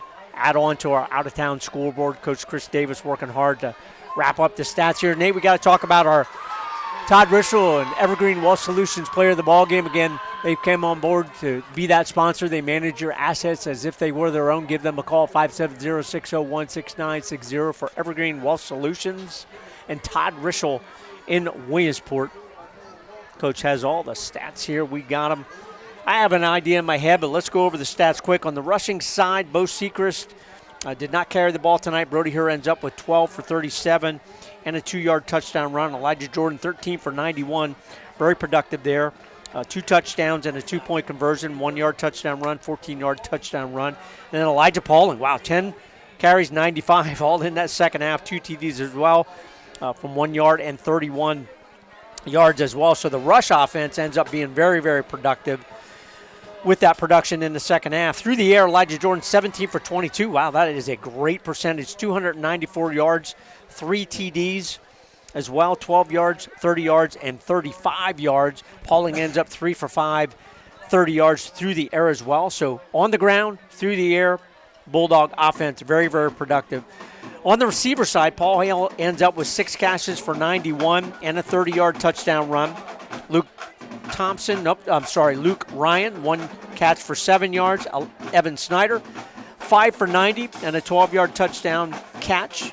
And then Carson Watkins, 5 for 91 and the 35-yard touchdown catch as well. So again, spreading it around, we have Reinhardt and Sechrist as well on the receiving end of the passes. On the defensive side for the Bulldogs, wow, look at these tackles for loss. 10 tackles for loss in the ball game, led by Zeke Sechrist, 1.5 sacks. Luke Thompson with a sack, and Bo Sechrist, 9 individual tackles, 3 assists as well, leads the way for the Alex Jackson 5-2 defense for the Bulldogs. Really, really solid as well. So, Nate, for our player of the game, I'm thinking we have to split it. Evan Snyder, super solid, just under 100 yards receiving with the touchdown, but had that punt return that set up one score in the second quarter as well. But then Carson Watkins, 2 nice touchdown catches, almost 100 yards as well. If it's me picking, I'm picking those 2. Our offensive players of the game, Evan Snyder, Carson Watkins, going to share the honor. Todd Rischel and Evergreen Wealth Solutions week number 3 players of the game. And I concur with that because we talked about what they wanted to clean up this week. Jordan Pauling and the receivers coach, and I believe that the other receivers coach, let's take a look here, Brody Smith, said, hey, you guys got to finish plays. You got to finish. I don't care if you're secondary, tertiary, or the fourth receiver in the route tree. Finish plays. Elijah Jordan's going to scramble. You're going to find yourself open at some point, and you're going to make a big play. So hats off to the players of the game tonight. But you know what? I also want to give a shout-out to the Seacrest because, oh, my goodness, week in and week out, it is awesome. Oh, super job. Again, solid defense against the run. The entire Bulldog defense kind of forced Selinsgrove to be one-dimensional. Gavin Bastion ended up having a nice game for the Seals. No surprise there. Certainly was expected. Again, we want to give a shout-out to all of our sponsors. Pregame now on board with Country Berry Shack. Go see them again. Having a big open house, fall open house at Country Berry Shack, 521 Allegheny Street on Saturday the 14th starting at 9 a.m. Let's go Bulldogs from Country Berry Shack. Our kickoffs all season long brought to you by Joe's Equipment. Give them a call at 570-398-1391. And our halftime new sponsor for all season, Weary's Pine Creek Inn, Route 44 North. Go see their great menu. Give them a call, 570-865-6630 for those reservations. And Weary Painting and Contracting, 570-398-4817 for all your painting, drywall, and contracting needs. Out-of-town scoreboard. Get on that bus, Susquehanna Trailways. And our player of the game, Todd Rischel and Evergreen Wealth Solution. Give them a call, 570-601-6960 for Evergreen Wealth Solutions and Todd Rischel in Williamsport. Bulldogs win big, Nate. Real quick, second half time of possession. It's almost knotted up. 12:01 for the Dogs and 11:59 for the Seals. With Jersey Shore had 26 plays. The Seals had 23. I was just thinking about our new sponsors. I'm thinking I can go tomorrow at some point in time. I can go get myself a pumpkin spice latte candle, right? Then I can head on out, maybe get an estimate from Weary to paint a couple of rooms and grab myself a tomahawk steak and a couple of scallops up at the Pine Creek Inn. I mean, what would make for a better weekend? Oh, fantastic. And all the slots are full. You know, we've talked about those specialty sponsorships that we just gave the rundown for and all the other sponsors that you see on the YouTube channel as well. Again, if you're on that YouTube channel, please make sure you subscribe. Check out those pixels as well. Adjust that so our camera from Vince Schwartz leads the way. Get that clear picture with the HD camera. Again, our players of the game, Evan Snyder, Carson Watkins leading the way on the receiving end. Super Bowl game. Bulldogs go to 3-0. Again, if you're looking for a different Friday night lights, don't forget our new CentralPASports.com website. Obviously, see Jersey Shore, Central Mountain, Montoursville, and Bucktail games as well. The clearinghouse there, CentralPASports.com. Listen, I'm going to sign off. You're going to sign off. It's always a great day to be a Bulldog. The good Dr. Nate Carpenter. Love bringing you play-by-play Friday nights. It's week 3. We're going to head to week 4, Shamokin next week. Listen, we packed the stands this week. It was a sea of orange. God bless you, Heather and Josh. The Max Engel Memorial Night was a huge success. The community supports and rallies around you emotionally. And I just want to say it is a privilege from our house to yours to work alongside Vince, Sean, as a coach, to work alongside, Coach Davis as well as my dad. And it's always a privilege to stand next to you, Doug Byerly. I'll see you next week. Tradition never graduates. It's a great day to be a Bulldog. Bulldogs win big, 54-21 over the Seals of Selinsgrove, improved to 3-0 on the season. Again, Shamokin Indians coming in at 3-0 next week in week number 4. Make sure you tune in on the Bear Country YouTube channel, Bear999, CentralPASports.com. As always, you are listening to Jersey Shore Bulldog High School Football on the Bear Country Sports Network and CentralPASports.com.